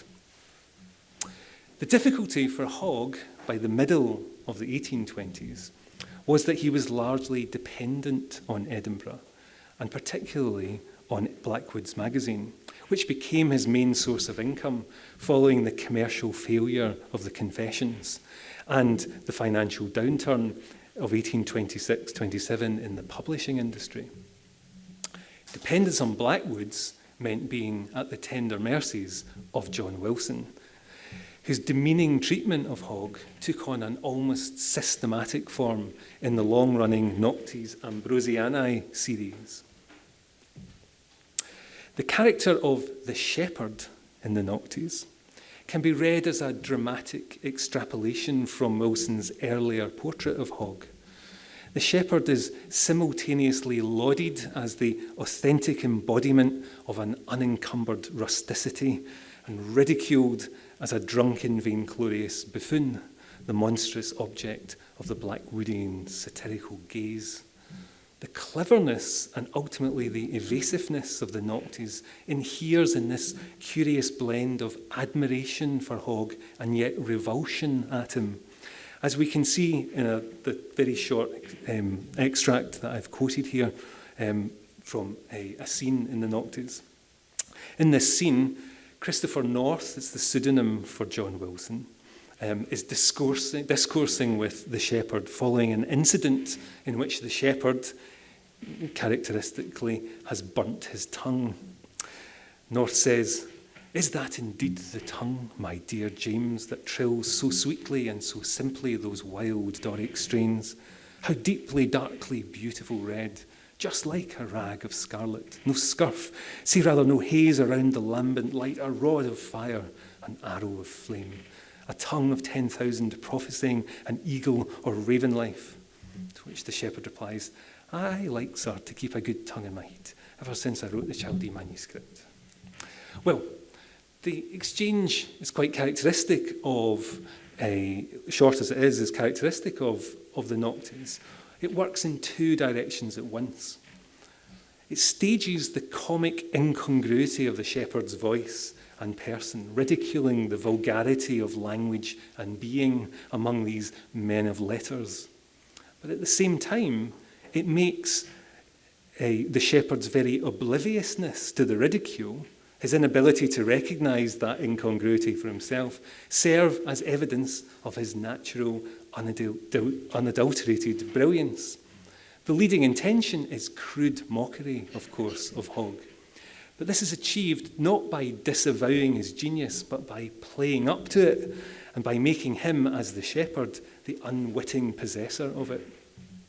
It was a complex rhetorical strategy that defeated Hogg whenever he tried to raise objections with William Blackwood's to his treatment in the beastly Noctes. Blackwood's response was merely to point out that, on the contrary, the series was working wholly to Hogg's advantage. No person of right feeling can read the Noctes without having the highest admiration of your genius, to which so much justice is done. Well, in this, Blackwood's was not entirely wrong. Hogg had benefited from his association with Blackwood's, and he recognised the importance of the Noctes and of the caricature, crude and vulgar as it was, of the shepherd to his own career. For one thing, the Noctes provided a regular paying outlet for Hogg's songs, more than 30 of which appeared in the series between 1822 and 1835. These in turn generated offers to write for other publications. "I'm persuaded," Hogg said, "that some things in Maga have operated singularly to my advantage. Applications for contributions from my highly gifted pen have of late increased to a most laughable and puzzling extent. 3 came with your letter last night from music publishers in London." The shepherd caricature, by dint of its very notoriety, helped to develop and sustain an audience for Hogg's work. This would prove invaluable to him in the last years of his life, after he broke with Blackwood's and had to explore other markets, including in America, for his work. In these markets, Hogg quickly realised he was better known as the Noctes shepherd than he was as himself. That may be one reason why we find him, in much of the writing he produced in those final years, engaging in a kind of rural nostalgia, recycling songs and ballads and pastoral poetic forms in which he had excelled as a young man, and printing them almost without exception under the name the Ettrick Shepherd rather than James Hogg. This may also be one reason why, at this time late in his career, Hogg becomes a self-collector. His volume publications become increasingly synoptic and retrospective, as though he's trying to consolidate a body of work around this authorial personality over which he feels deeply conflicted. Well, my own work on the Stirling, South Carolina edition over the last few years has been exploring some of these issues by focusing on Hogg's presence in periodicals overseas, particularly here in the US. When I began the research back in 2014, it almost pains me to say that, to realise how long I've been doing it, it wasn't at all clear what I would find. I was aware of the existence of a handful of original works that Hogg had published in American magazines. These had been identified by a former colleague, Janet Curry, during an earlier phase of research for the edition. But there remained the possibility that there was more to be found, and that the archives of long-defunct newspapers and magazines might yield a hidden trove of undiscovered Hogg originals. 5 years later, and after extensive and painstaking searching in these lands, I can report with a fair degree of certainty that no such trove exists. It's the kind of, now that pains me to say, it's the kind of plight that frequently befalls the researcher. However, the research has revealed much else of interest about Hogg in America, equally fascinating in its own right, and giving rise to some wider questions that we might want to ask, not just about Hogg, but about Scottish writing and culture more generally.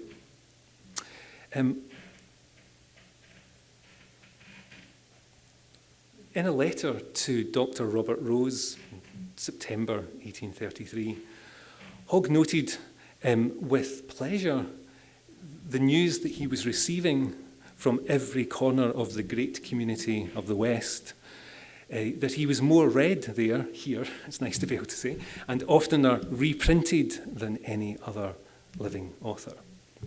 Oftener reprinted, that's the key phrase. What Hogg means by reprinted is pirated.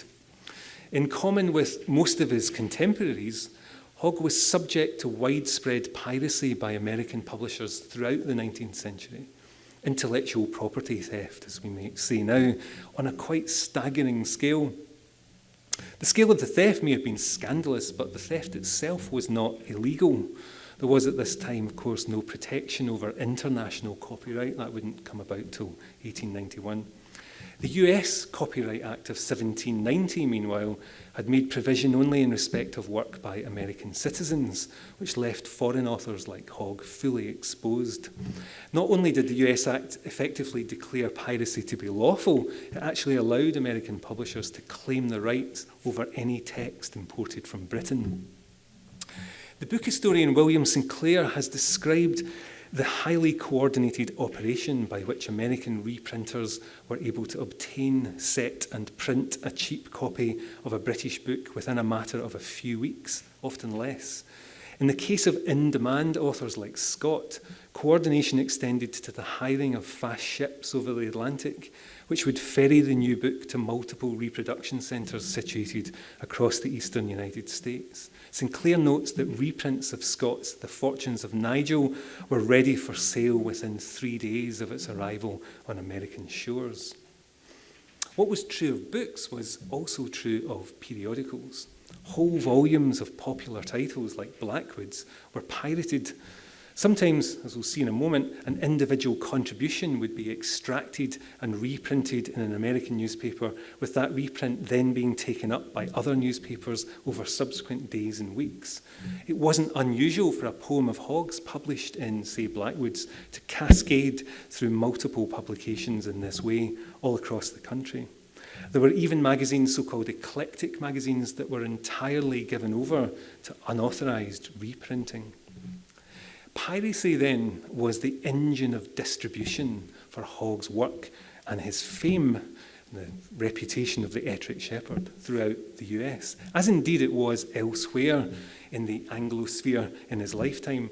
Among the things we've turned up in our research have been illegal reprintings of Hogg's in Canada, as you would expect, but also in Ireland, New Zealand, Australia, British India, South Africa, and the Caribbean, specifically Grenada and Bermuda.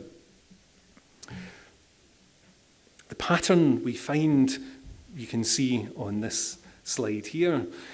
Songs of the Ettrick Shepherd, Hogg's collection that he pulled together in 1831, published by Blackwood's, was published in January in 1831, and straight away by the February, American magazines are starting to reprint from songs by the Ettrick Shepherd. And you can trace individual songs as they get picked up, sometimes from Hogg's book, but sometimes from the other illegal reprinter of the text. And so you get this cascading effect. One of the things I'm doing at the moment is trying to map this visually so we can see this network, the way in which these texts spread and circulated around America. And they did so to an extraordinary extent. We've uncovered more than 300 separate items that were reprinted, often multiple times, and over a wide geographical area. What does this reprinting reveal, and why might we want to think closely about it in respect of Hogg? Well, the first thing I'd say is that reprinting is a kind of rewriting. As Hogg's works move through these different contexts of publication, they accrue a variety of meanings and purposes and resonances, some of them no doubt consonant with the original intentions behind the piece, but others far less so, or perhaps even completely at odds with what Hogg had in mind.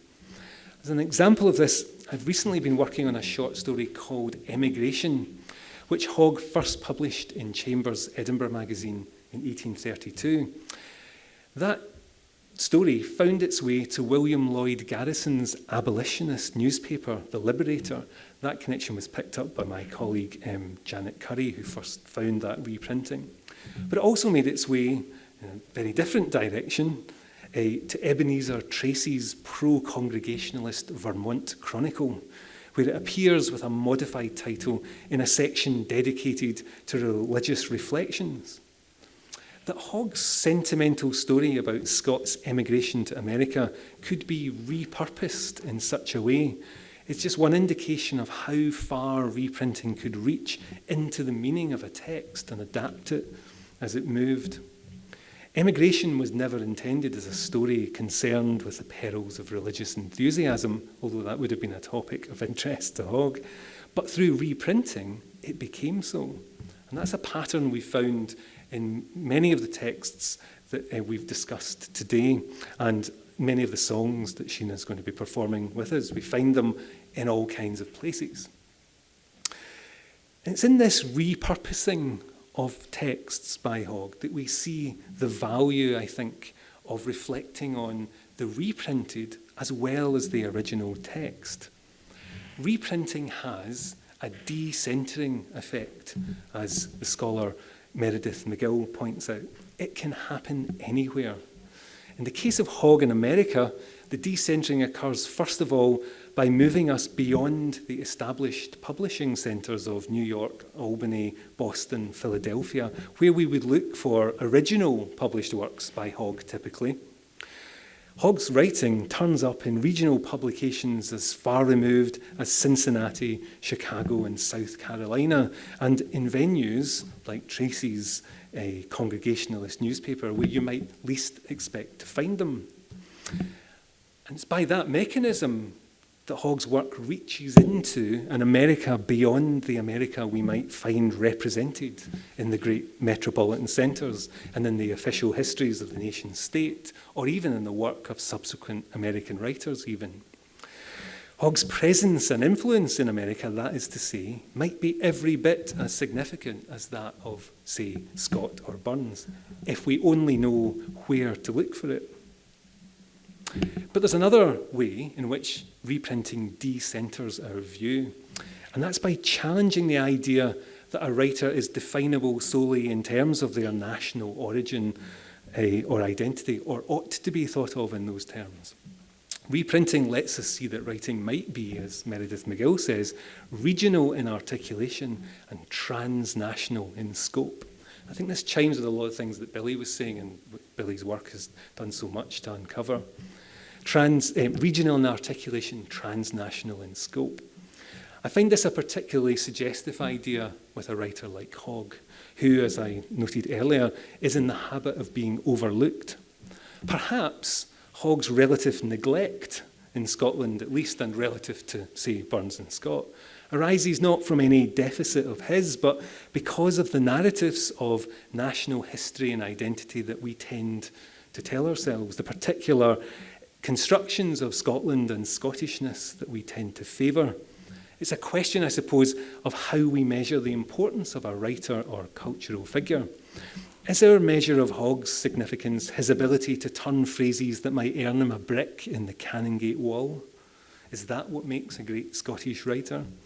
Or might the evidence of his greatness lie, rather, in his very unquotability on these terms, his worldliness, for want of a better word, exemplified in reprinting, in the many various uses to which his complex, often puzzling narratives have been put by readers far from Scotland? Now, I realise that's a challenge, and there's a challenge in this to our way of thinking about a writer's significance or importance. Our focus has shifted away from what the author intended to how far the text performed in the world, or how else it performed in the world. But I think that's an idea very amenable to Hogg, and one he might have warmed to. For one thing, Hogg was a great lover of masks and voices and pretense, assumed identities in his writing. He was also a habitual reinventor, a habitual rewriter and reprinter of his own work. And that, I think, actually has a strong analogy in oral tradition and the methods of transmission of oral texts, which are not transmitted as static entities, but are there to be transformed and adapted and amended, or mended, actually, is the better word. I want to finish with a coda of sorts. One of one of Hogg's finest readers, also far from Scotland, is the Canadian Nobel laureate Alice Munro. She's one of Hogg's finest readers, yes, but also one of his habitual rewriters. In numerous of her short stories, and particularly in her collection, The View from Castle Rock, Munro reconfigures characters, scenes, and even sentences from Hogg's work. In the story No Advantages, for example, Munro revisits the scene from Hogg's memoir that Val spoke about, in which Hogg's mother, Margaret Laidlaw, encounters Walter Scott, the Sheriff of Selkirkshire, an Edinburgh lawyer who is out collecting border songs and ballads for the minstrelsy. In neither Hogg's telling nor Munro's does Scott come off at all well from the meeting. His designs on Margaret's lore of traditional song for inclusion in his book get short shrift. They were made for singing and no for printing, Margaret tells him. I knew they'll never be sung mair. In a later essay, Hogg would echo his mother's complaint, arguing that in collecting and publishing the songs in the way he did, Scott inflicted a deadening blow upon our rural literature. Munro agrees and goes further. For her, Hogg is the opposite kind of writer to Scott. He's her kind of writer, a trimmer, an embroiderer, a canny liar, not a collector like Scott. One is alive, open to the possibility of rewriting and of being rewritten. The other is closed, his works arrayed in good order and sewn into smart bindings, determined to have the last word. It's just a story, of course, as Munro admits, but in summoning Hogg thus, she enters into the spirit of her collateral ancestor. Munro's great-great-great-grandfather was Hogg's cousin, James Laidlaw, Margaret's nephew. What took the Laidlaws from the borders to Ontario was, of course, emigration, an always shifting and never settled story for Munro, as it was, in another sense, for Hogg before her. Thank you very much.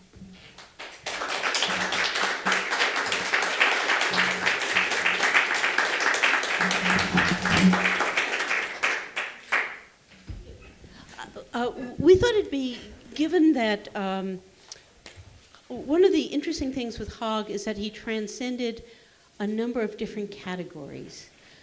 He was both as a folk performer and as a collector and as a scholar, and in some ways he reminded us of people in our own collection here at the American Folklife Center in the United States who are hard to categorize. So we would like to just take a few minutes now with being joined by my colleague Steve Winnick and Todd Harvey, and I'm Nancy Gross, and we're all folklorists and scholars here at the American Folklife Center. And we'd like to just talk about some American equivalents, because we have problems categorizing some of these people also, and we just wanted to have a chat and maybe have some feedback from the audience. But we wanted to start out by saying that some of the people we'll be speaking about have more direct connections with Hoggs than others, and Steve would like to start out with a clip that ties in one of America's better known folk performers. So I'll say that this was recorded right here in this building, in what is now Mike's studio, actually, our sound person. This is Woody Guthrie. It was recorded quite a while ago, of course, in the 40s. And this is a song that he learned from his mother. And so we'll play it and then talk a little about it.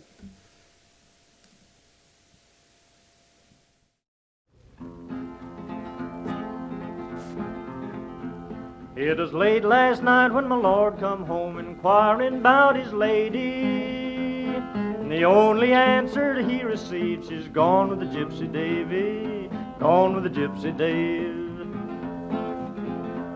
Go saddle for me my buckskin horse and $100 saddle. Point out to me their wagon tracks, and after them I'll travel, after them I'll ride. Well, he had not rode till the midnight moon, till he saw the campfire gleaming, and he heard the gypsy's big guitar and the voice of the lady singing the song of the Gypsy Days. Well, have you forsaken your house and home? Have you forsaken your baby? Have you forsaken your husband dear to go with the Gypsy Davy and sing with the Gypsy Dave? Yes, I've forsaken my house and home to go with the Gypsy Davy. And I'll forsake my husband dear, but not my blue-eyed baby, not my blue-eyed babe. She'll have to leave her husband dear, and her butlers and her ladies, but the tears come a-trickling down her cheek when she thought about her blue-eyed baby and thought of her blue-eyed babe. Take off your buckskin boots made of Spanish leather, and give to me your lily white hand. We'll go back home together, go back home again. Take off your buckskin gloves made of Spanish leather, and give to me your lily white hand. We'll go back home together, go back home again. How are you, Sue? Hello, Sue. No, I won't take off my buckskin gloves made of Spanish leather. I'll go my way from day to day and sing with the Gypsy Davy, and sing with the Gypsy Dave.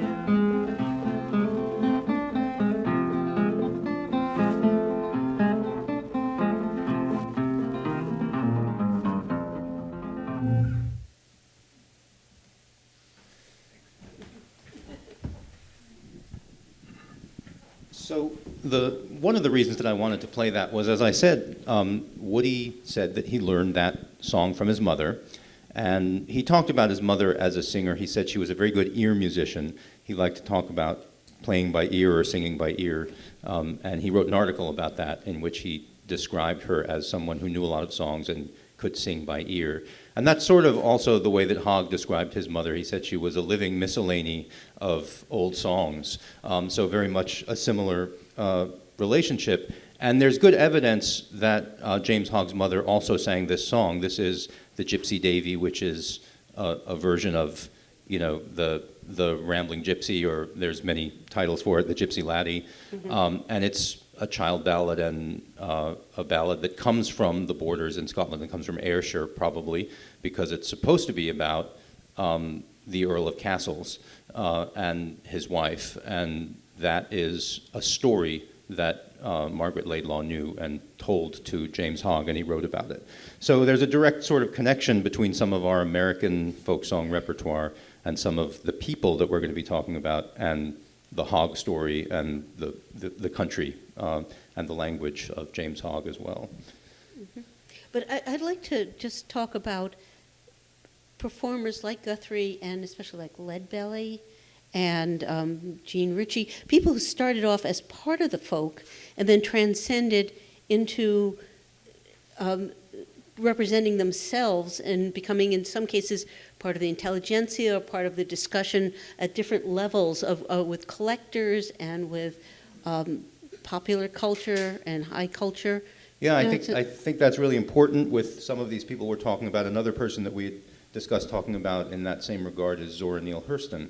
But in terms of Woody Guthrie, one of the things that this demonstrates is that he came from a community that had a lot of traditional songs, but that's not what he's best known for now. It's not what, when you immediately think of Woody Guthrie, you might think of other things. And one of the things that is kind of interesting right now at this historical moment, there are two different films, one really a TV program called Homeland, and the other the new version of The Call of the Wild, which are using This Land Is Your Land as their sort of commercial theme song. So you watch TV and you hear This Land Is Your Land 3 times a night nowadays, which is interesting. And This Land Is Your Land, of course, was written 80 years ago this week. The day after tomorrow was the day that Woody wrote This Land Is Your Land in New York City.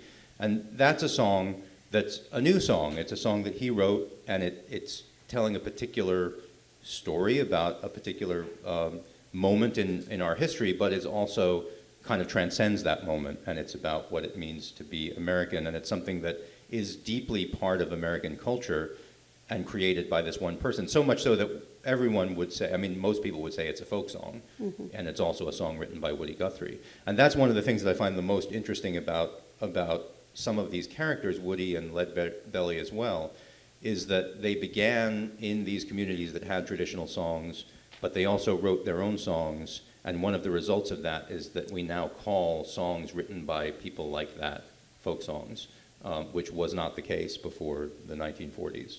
Well, I think it's interesting that you mentioned March 1940, right? That's also the point at which Woody intersected with Alan Lomax, right, and came here to make the recordings, and in many ways those recordings were a kind of screen test for Woody, because Alan was already deeply involved in the mass media. He had a radio program that went out to all sorts of American school children twice a week in the Columbia School of the Air, and as soon as he encountered Woody became a regular on that radio program, and his career, really took off after that. And I think that, like Leadbelly, it took a certain catalyst in both instances named Lomax to get to that level of becoming themselves, as opposed to something else. And I think that it served Woody that way, as I've described. But for Alan, I think that there were a number of people at that time looking for a kind of American figure, American hero that they could write about. Like Richard Chase was doing the same thing with the Jack Tales, which came out a few years later. And in Woody, Alan found that, someone who was actually an intellectual and a good writer and a good actor. And I'm for your words, masks, voices, and a reinventor of himself. That was Woody, right? He had masks, he had voices. Yeah. And they became much more prominent after 1940. And so I think there again we can find those similarities, and the novels came quickly, after that. Bound for Glory, Seeds of Man, and now House of Earth were all kind of in there. Yeah. And so sort of like Hogg, he started off as one thing and then transcended. And don't you think that we as folklorists and scholars have problems talking about these people? And why do you think that is? Well, I think, we invest a certain amount of our intellectual sort of capital in determining the traditional, and then we have these people who refuse to be bound by what that is, and so I think that's one reason for it. So they're transcending boundaries they're that transcending the boundaries that we are trying to maintain. Scholars are trying to, yeah. So what do we call them? I mean, how do we approach studying them?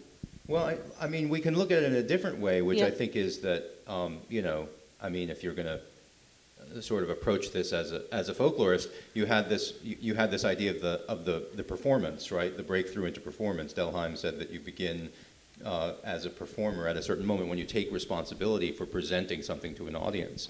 And I think, one of the things that Woody and that Leadbelly certainly did was to take responsibility for presenting themselves and to some extent their communities to an audience. I think about Leadbelly. He, as Todd and I have discussed, he was very concerned with his self-presentation, and he did sometimes enact the southern rural African-American community by wearing overalls and that kind of thing when he performed. He preferred not to. He preferred to perform wearing a suit and be more urban and sophisticated in the way that he looked, but he knew that sometimes he had to do the other thing, and that it was a responsibility that he had to present this culture. And I think about, I've done some writing on the song Rock Island Line and the monologues that he had to introduce that song. And in many cases, he's telling northern audiences about aspects of southern culture that they might not know about. So he's saying, down in the South, train drivers can communicate over miles with the train whistle. They can actually say sentences with their train whistle. And then he tells that story about the train driver, lying about what was on the train so that he didn't have to wait in the hole while another train passed. And that was all using the whistle. So those are kinds of things that, again, these are people who knew that they were telling stories about their own culture, and that to a certain extent they came from a subculture within the larger American culture, and that they had to present that, they had to explain that when they went into that larger world. And I think that's something that Hogg was also engaged in. Well, what about Jean Ritchie? How do you think she would compare to that? Well, she's another interesting person who moved from the South to the North, and then originally as a teacher and social worker, and was sort of picked up by the folk revivalists in New York City, and started presenting herself, but as a deeply rooted traditionalist. But then she got. Was it a Rockefeller grant to go to Ireland? I don't remember which grant. Guggenheim. Thank you. Thank you. Guggenheim, to go and start collecting. She started publishing her own first her own family's folklore, and then collecting, and sort of put herself in the role of a scholar. And then she began writing her own materials also. Yeah, so she fits in this. Transcending what people expected of her initially, and fulfilling numerous roles, which again, going back to Hogg, I think is interesting. And we tend to think of her as a folk performer, but I think she was much more than that. I think she was, Yeah, I mean, I think she very purposely seized on certain aspects of Kentucky culture and decided to present them again to the larger audience. So not only the songs, but the mountain dulcimer, right? Mm-hmm. This sort of artifact of her culture that she thought was important, and she actually commissioned people to build them, and so they could be sold. Mm-hmm. And so they had a little factory selling dulcimers and spreading the culture that way. And then also, as you say, becoming a scholar and going to Britain and to Ireland and collecting folk songs there and showing the connections between those materials and the materials from her culture. So again, using it as a way to present her own culture. And she spent almost her entire career in New York. Yeah, right? In New York City, yeah. Yeah, so or she was Long Island. Yeah. Yeah, right. So she was really outside her culture, representing it in very interesting ways throughout her career. And what about Zora Neale Hurston? Yeah, so, where would you put her? Well, I think Zora is interesting because she's at the same time the most scholarly of these people in terms of her, actual training. Yeah, she's a Columbia student, right? And the most literary. And so, yeah, she went off. And it was interesting, the story about how Hogg changed his birthday reminded me of Zora too, because she didn't change her birthday, but she changed her birth year. And it's not for the usual reasons that you think of vanity or anything like that. She was in her 20s, but had not had the opportunity to go to school. And so she lied about her age. Scholars think that she lied about her age so that she could legally attend high school, even though she was in her 20s. And so her birth date changed from 1891 to 1901. And that's actually what's on her gravestone, 1901, even though she was born 10 years earlier.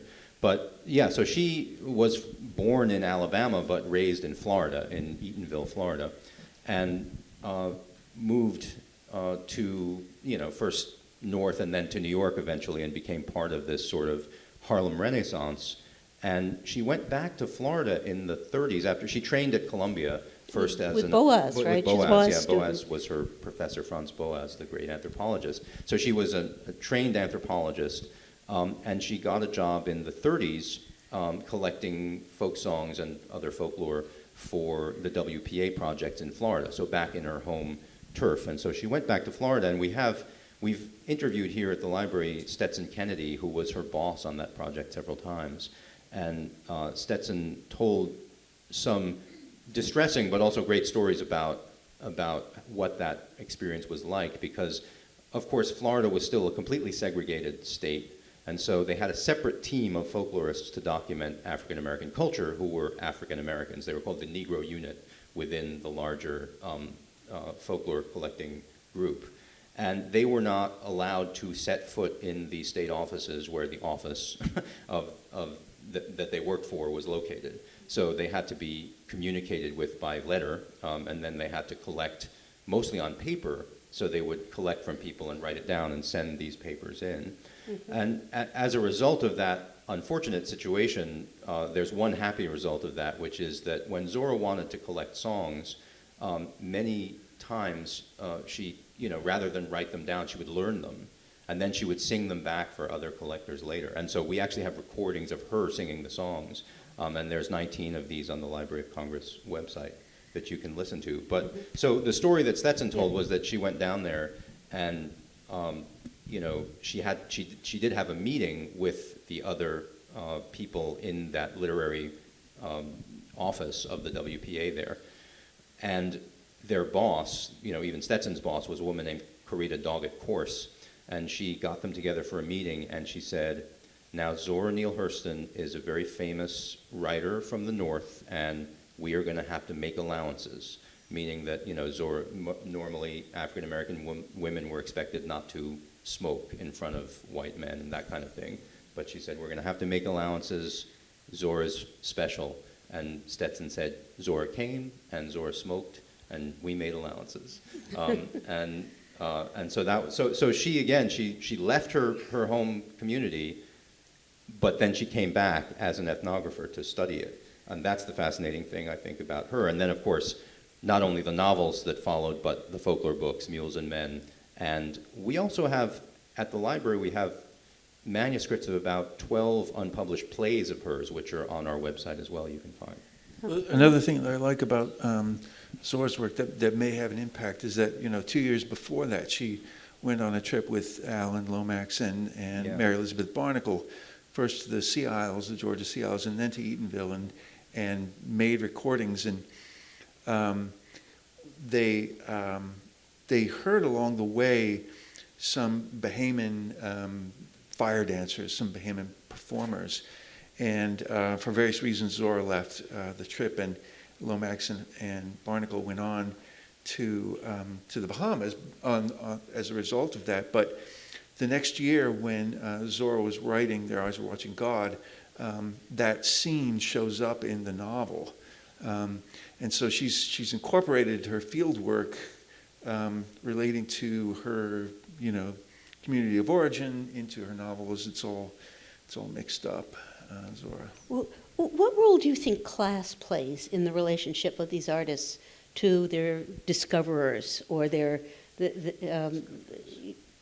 It's a hard question because we think in terms of race as Americans, right, I think, but I think there's a acknowledge class as much in the U.S. as we don't really have the vocabulary to do it. I mean, obviously, with someone like Hogg, there were real class differences between someone like him and Walter Scott, or with the people in the drawing rooms of Edinburgh. And I think that also goes on with some of the people we're talking about. And I don't think we really have had the language or really the reflection. I might be, I'm actually would love to hear from people in the audience too who might have some thoughts on this. But, you know, is this something we should be taking into consideration when we discuss these people?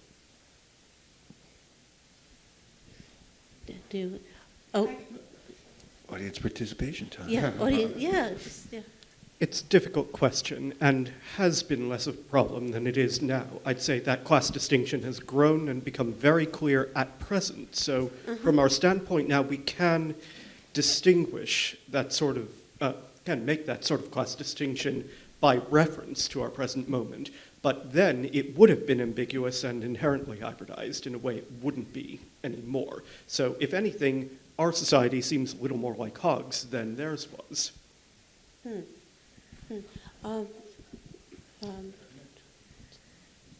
Yes, you, Tony, and then I think Lisa. Sorry. I think Lisa. Yeah. Well, I do. I think partly we created the class, or the promoters created the class. In the case of Woody Guthrie and his sort of oaky image and his oakiness, sort of he actually assumed a kind of shepherdness, a kind of rurality that he didn't actually have.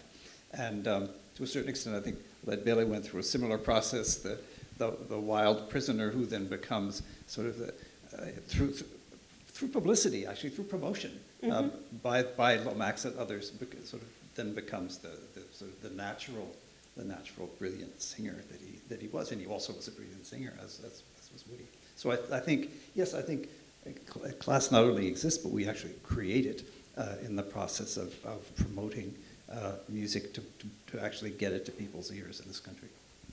So they're reinforced class? Yeah. Although and to a certain extent, race or ethnicity or whatever, but those are certainly those are categories that were used in, I think, in the process of bringing them into the urban network. Yeah, I think one of the interesting things too, you know, to bring in what Billy was talking about, language as well and dialect is another aspect of both class, race, and regionality. All of those things are reflected in the way people speak, and it's really interesting that in pop music, it's pretty common for people to sing with a sort of, you know, Southern African American accent, even if they're not, even if that's not their background. It's become kind of iconic of popular music in some ways, and within each genre, there's various flavors of that. But it's also, that's I think a big part of music culture is that adoption, sometimes unconsciously and in an unspoken way, of identities other than your own, and particularly class ones, racial ones, and regional ones. Yeah, Lisa, did you? I'm thinking of Jean Ritchie, who I first heard in the late 40s when she had just come north. And she came north as a Southern girl with a very conscious sense of her own culture as sort of rarefied and preserved through the Hindman Settlement School, or whichever one of those schools she went to. I think it was Hindman. So she went to one of these settlement schools, and that had taught them everything, including maypole dancing, which is something that she talked about. And later, as I came to know her, because we were next door neighbors in Long Island, and I was an aspiring singer, and I was absolutely, when I heard her at second grade, and when she had just come north, that's why I became a singer. I mean, she just had at that point, I would say, she knew she was representing something to be proud of. But she also knew that the dulcimer was very rare, but she prided herself on being just who she was.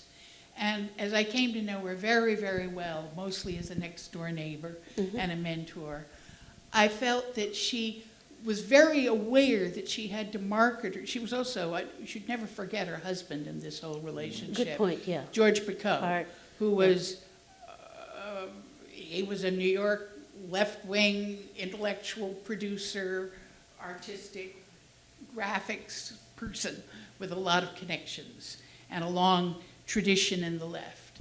And so she moved easily into, she wasn't discovered so much as she moved from the Henry Street settlement world into the world of aspiring New York intellectuals, many of whom were her contemporaries, and very much in the folk dance movement of the period. She was a young person who'd go off dancing and found all these funny New Yorkers dancing the stuff she grew up with. So there was a kind of a comfort there.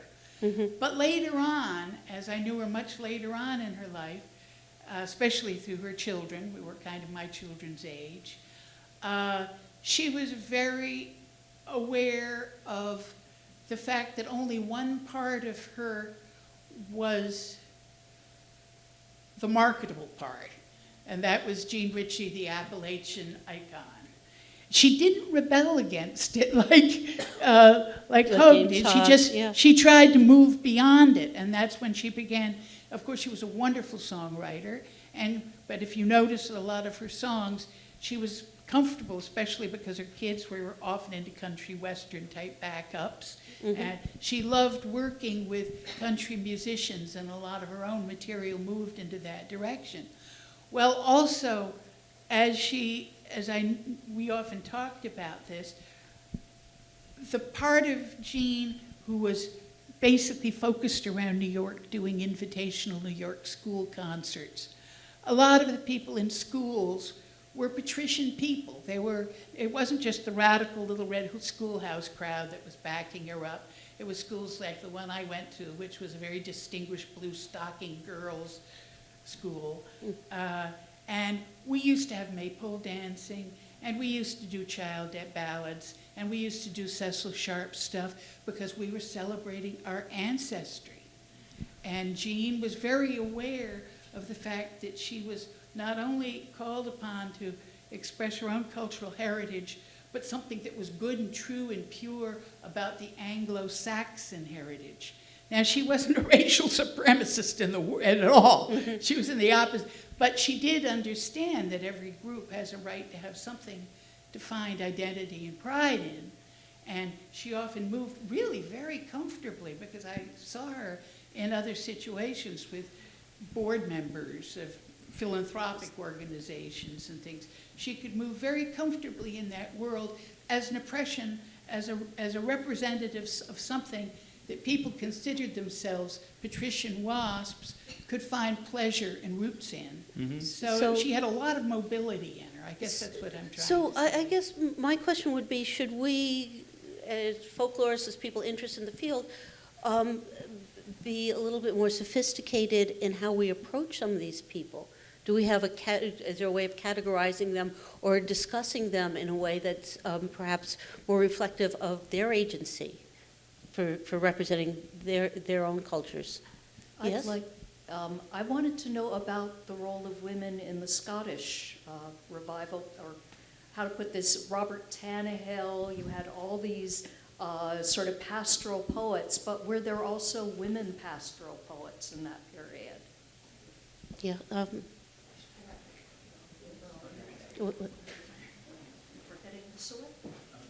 Yeah, so we usually have two mics, but one of them is.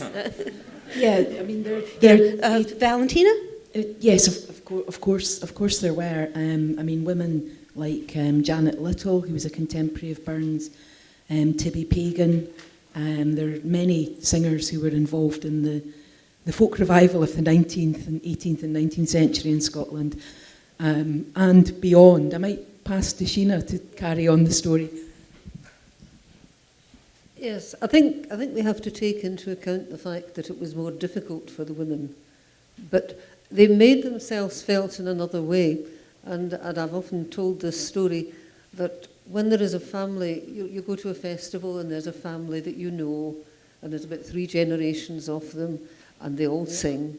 And the father of the family will say to you, they got their songs for me. The wife's not a singer. And you ask the children, where did they get the song? And they say, my mother sang around the house all the time. You know?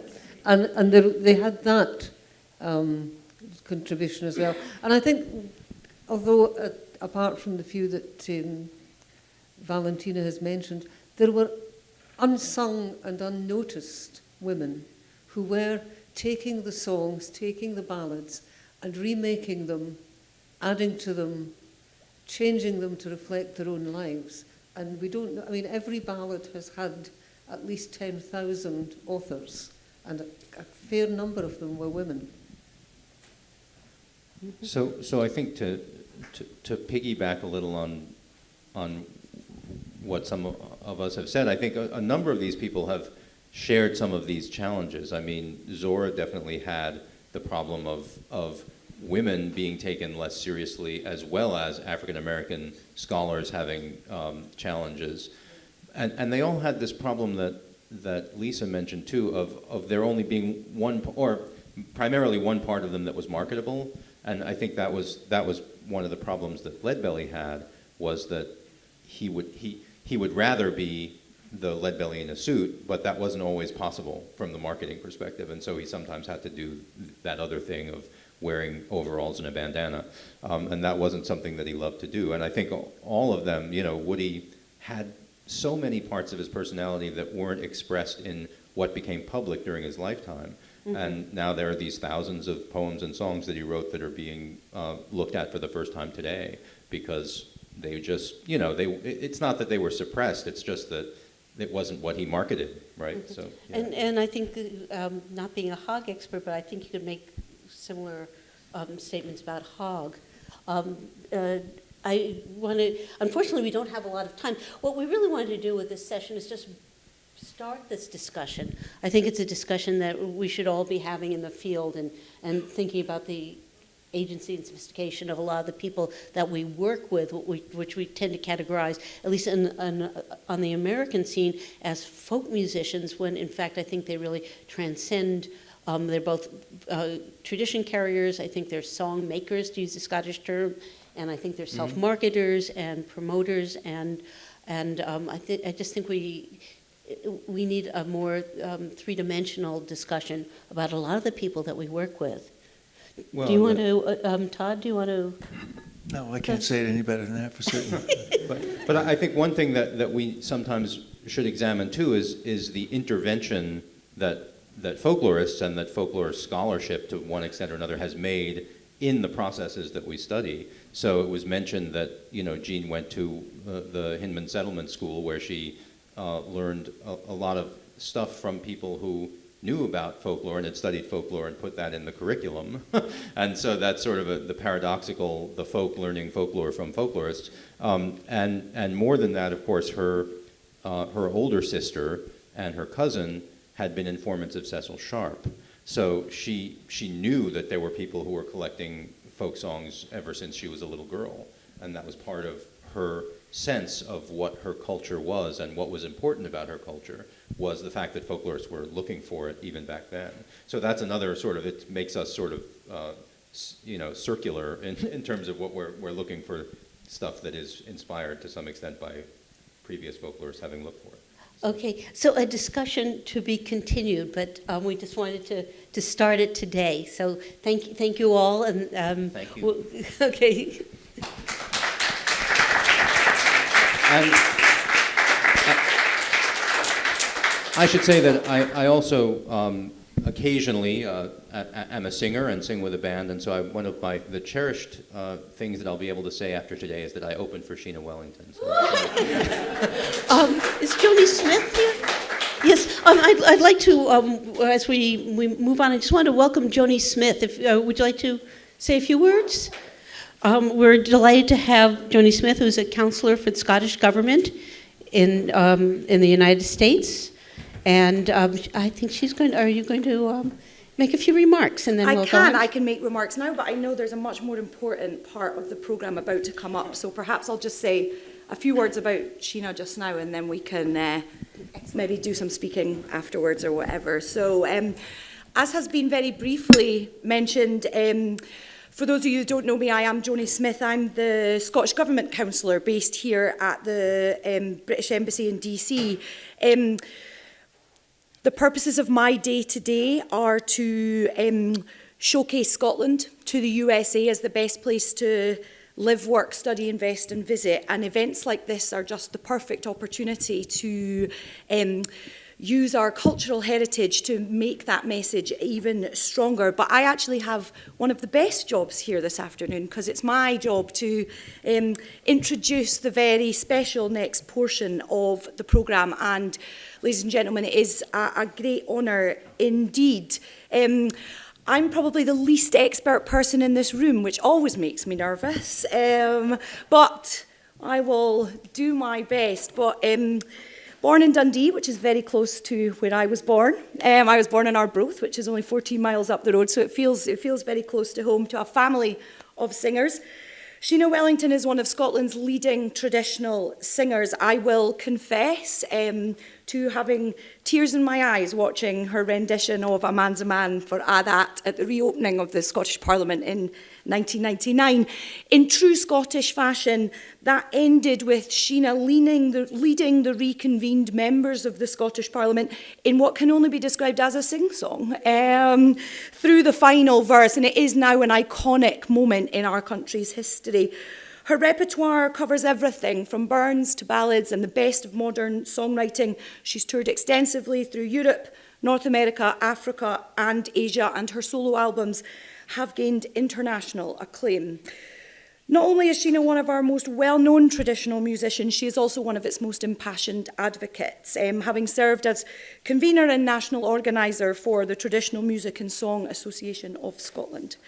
Recognition of her work as both an artist and activist has included induction into the Scottish Traditional Music Hall of Fame and honorary degrees from the Royal Scottish Conservatoire and the Universities of St Andrews and Dundee, and an honorary membership now of the Traditional Music and Song Association of Scotland, of which she is now patron. It is a huge privilege for me to be with you all this afternoon to celebrate another of Scotland's cultural icons, James Hogg. I was very sad not to be able to spend the whole afternoon with you, but I have been diligently following along on Twitter in between my meetings. So, without further ado, ladies and gentlemen, I'd like to introduce Sheena Wellington.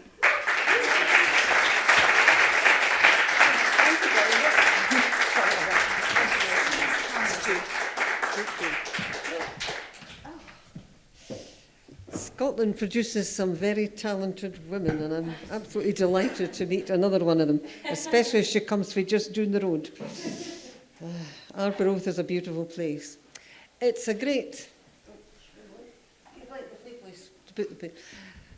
It's a great honour, actually, to be invited to sing in the Library of Congress. This magnificent institution has been a part of my life for many, many years. And even more so since the development of your website, which I frequently visit and even more frequently nick things off. But that is what it's about. It's sharing, I keep saying to myself. Hogg, I learnt, first of all, songs of Hogg when I was very young. But there was an odd thing about that, which resonates with what we've been talking about today. By the time I went to school at 5 years old, I knew about Robert Burns. I knew what songs he'd sung, because people would, at parties and even just singing around the house, if you said, "What's that you're singing, Granny?" It's, "Oh, Robert Burns wrote that." And I thought he was still alive, actually. But, well, he nearly was. But although I knew Hogg songs, including the one I'm going to start with, I had no idea that James Hogg had written them. And I managed to go through school learning, and we did learn the Scottish songs in the school that I went to, without actually learning any Hogg songs or Hogg poems. I knew them from myself because I found them, because I like poetry and I used to rootle about. But it strikes me that we're needing a campaign, And I'm going to sign up to the Stirling University campaign for the restoration of James Hogg as a national treasure. So there you go. But this is song is a social medium. It's a very Johnny-in. As Joni said there, I invited everyone to join me. Actually, I couldn't have stopped them, as it happens, because they were all desperate to come in, and I could see that. But songs have got a chorus, and this one's got a chorus. A lot of you will know it. It goes, "Come out of the stream, Charlie, dear Charlie, brave Charlie. Come out of the stream, Charlie, and dine with MacLean. And though you be weary, you'll make your heart cheery, and welcome our Charlie and his loyal train." And you know, I thought for years that Bonnie Prince Charlie and his Highland men went through the countryside in something that had an engine and carriages. It happens when you learn things young. Come out of the stream, Charlie, dear Charlie, brave Charlie. This is your bit. Come out of the stream, Charlie, and dine wi' MacLean. And though you be weary, we'll mak your heart cheery, and welcome our Charlie and his loyal train. We'll bring down the track deer, we'll bring down the black steer, the lamb from the bracken, and doe from the glen. The salt eel we'll harry and bring to our Charlie. The cream from the bothy and curd from the pen. Come out of the stream, Charlie, dear Charlie, brave Charlie. Come out of the stream, Charlie, and dine wi' MacLean. And though you be weary, we'll mak your heart cheery to welcome our Charlie and his royal train. And he shall drink freely the dews o' Glenshirley that stream in the starlight where kings do not ken. And deep be your mead of the wine that is red, to drink to your sire and his friend the MacLean. Come out of the stream, Charlie, dear Charlie, brave Charlie. Come out of the stream, Charlie, and dine wi' MacLean. And though you be weary, he'll mak your heart cheery to welcome our Charlie and his loyal train.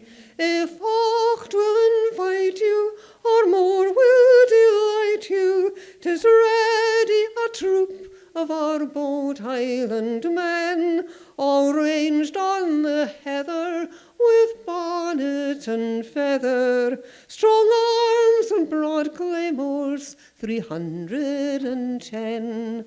Come o'er the stream, Charlie, dear Charlie, brave Charlie. Come o'er the stream, Charlie, and dine wi' MacLean. And though you be weary, we'll mak your heart cheery to welcome our Charlie and his loyal train. Thank you very much. Well sung.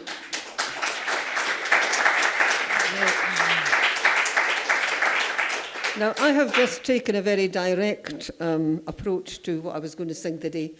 I had to like them.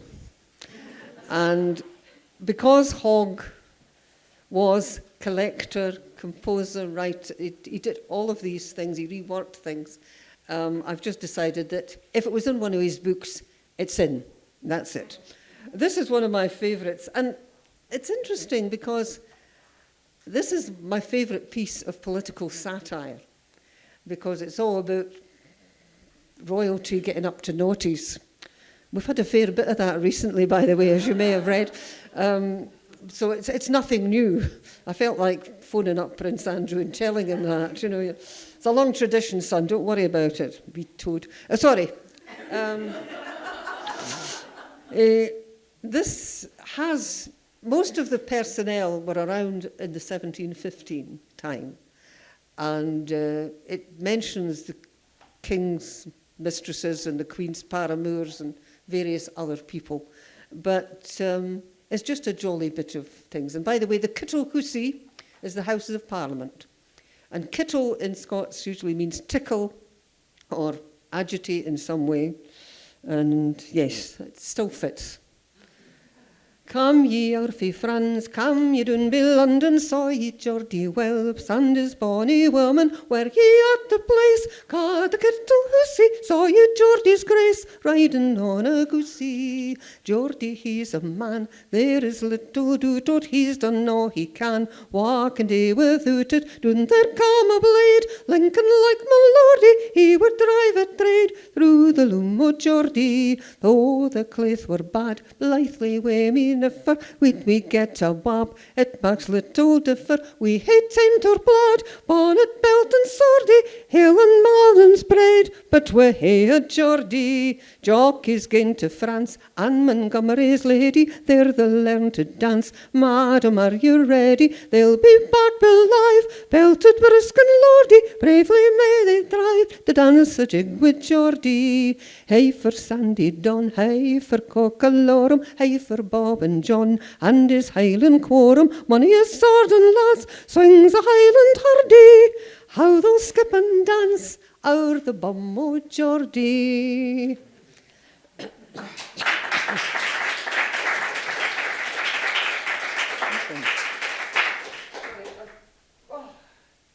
I think long journeys on an aeroplane the day before you sing is not really a great idea. Although we came Air France and the food was terrific. I've got a campaign myself going that I really want to bring this song into the tradition because it's beautifully done. And I learned it through Stirling University, actually, because I was asked to record some songs for a little CD which was called something. I'll sing you a wee bit sang, that's the one. And the other singer on it was the wonderful Kirsten McHugh. And so I learnt this from Kirsten. I had to take the piano out because I haven't got a piano, but it's a beautiful song. It's Harp of Ossian. And to me it says, it's a lovely song and a beautiful tune written by Henry Bishop, but it also says an awful lot about Hogg's view, his real view of the Scottish condition of his time. Old harp of the Highlands, how long hast thou slumbered in cave of the corrie, ungarnished, unstrung? Thy minstrels no more with thy heroes are numbered, or deeds of thy heroes no more dare be sung.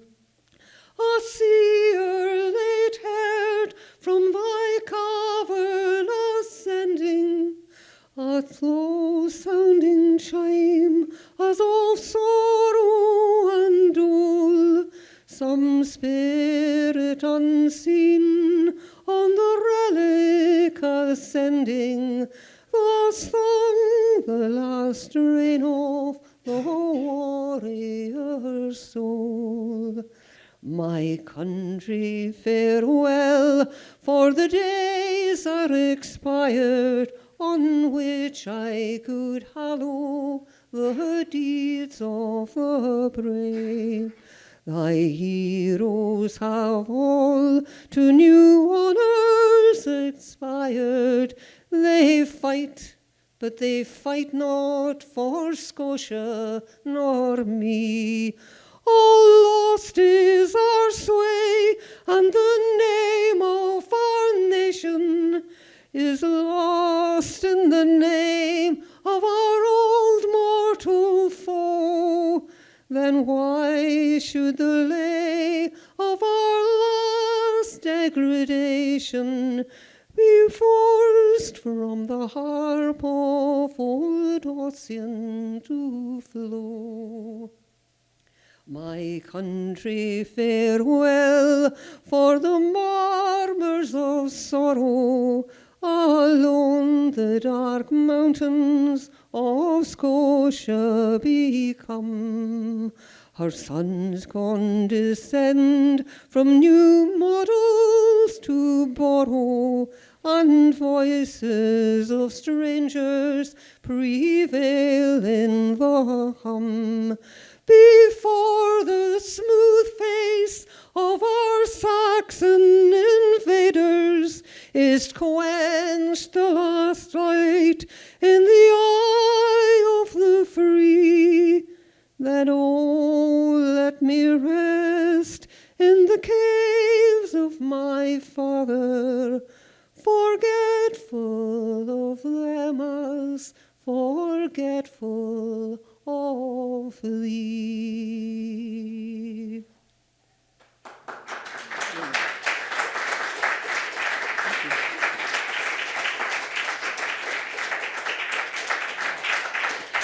The problem with having a security blanket is you have to be sure you've got it where you can see it.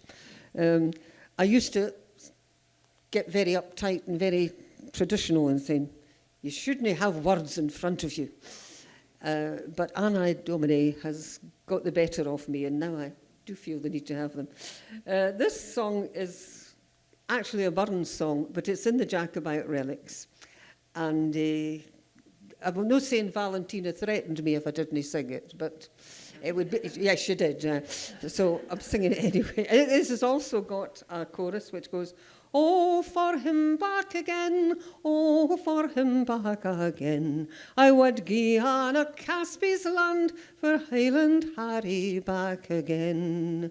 My Harry was a gallant gay, fu stately straight he on the plain, but now he's banished far awa', I'll never see him back again.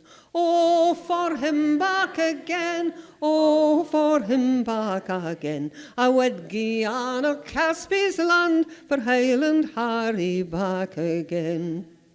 When a' the lave gang to their bed, I wandered awie up the glen, and sit me down and greet my fill, and I wish him back again.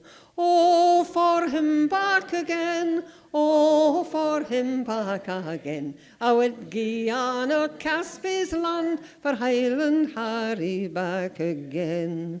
Sad was the day and sad the hour, he left me in his native plain, and rushed his injured prince to join, but oh, he's ne'er come back again. Oh, for him back again, oh, for him back again. I would gie on o' Caspy's land for Highland Harry back again. Strong was my Harry's arms and might, unmatched on all the Highland plain, but vengeance has put down the right, and oh, he'll ne'er come back again. Oh, for him back again, oh, for him back again. I would gie on o' Caspy's land for Highland Harry back again.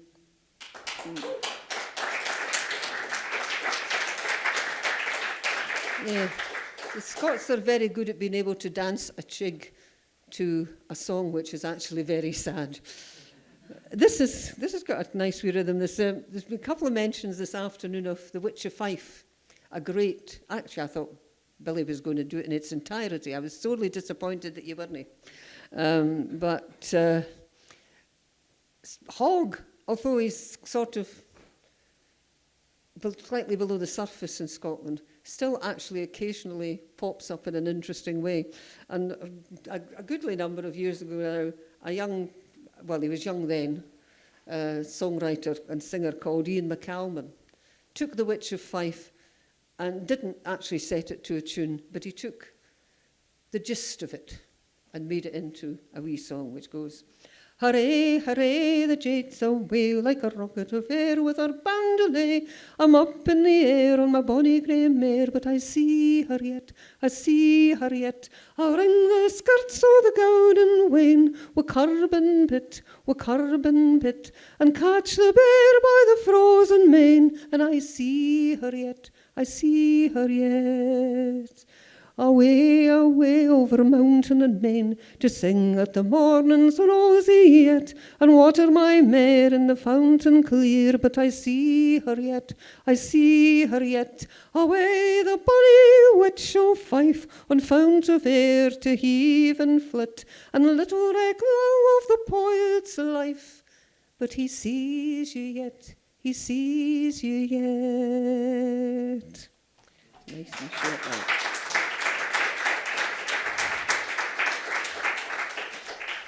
I think I'll skip this one. How are we doing for time? Oh, we've got a few minutes yet. Right. This is a song which it's kind of hanging about. It's in the Relics. It's in Volume 1, and there doesn't seem to be much trace of it before it appears in the Relics. And I've always had a high suspicion that Hogg was responsible for it, but it's a beautiful song. The Moor Hen was one of the kind of names which was used to signify Bonnie Prince Charlie, like the blackbird and various others. And in this case, it's used in the song. That's who it is.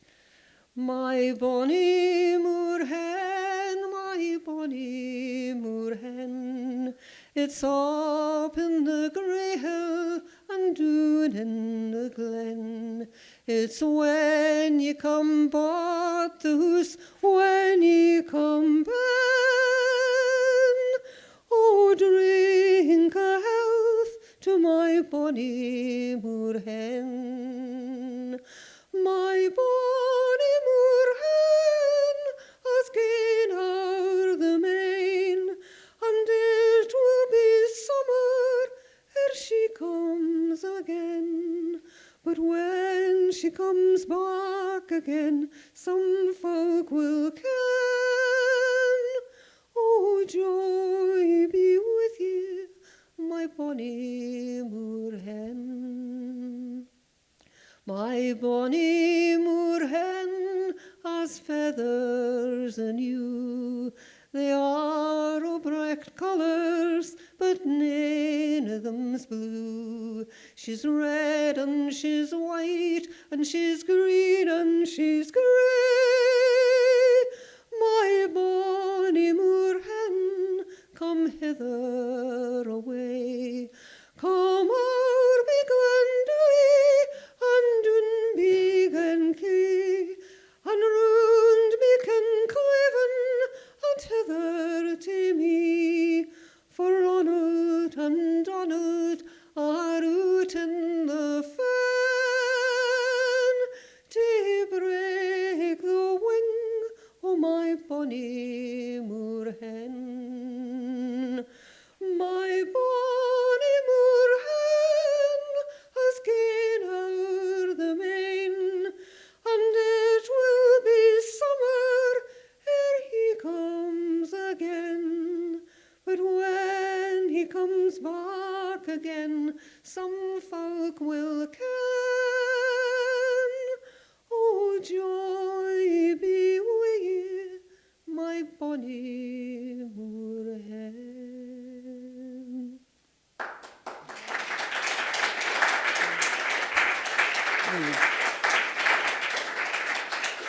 This is a song from the Select and Rare Scottish Melodies with 12 Songs by Hogg. Settings again by Henry Rowley Bishop. And it's a lovely one. Apparently, when Maggie gangs away was a wee line that he used for his wee girl. But he made this lovely song of it. And frankly, I've never been able to sing it or even look at it without thinking, this is all about another girl. This is about one of the local girls that is absolutely desperate for Maggie to go away so that she'll have a chance with one of the lads in the village, because they're all madly keen on Maggie, but it's a great song. Oh, what will all the lads do when Maggie gangs away? Oh, what will all the lads do when Maggie gangs away? There's no a heart in all the glen that doesna dread the day.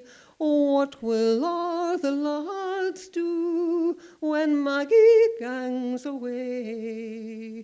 Young Jock has ta'en the hill fort, away for white is he. Poor Harry's ta'en the bed fort, and laid him down to die. And Sandy's gone into the kirk, and learning for to pray. And oh, what will the lads do when Maggie gangs away? The young laird of the Longshaw has drunk her health in wine. The priest in confidence has said the lassie was divine, and that is mair in maiden's praise than ony priest should say.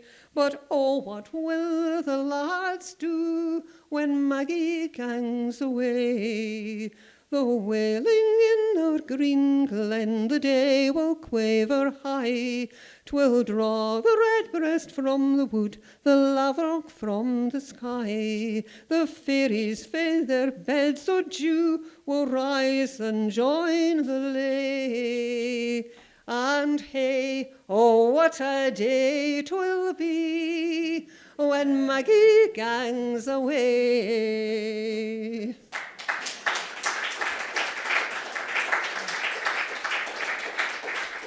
And I have probably totally taken James Hogg and turned him inside out, but I'm sorry about that. But it just strikes me as that way.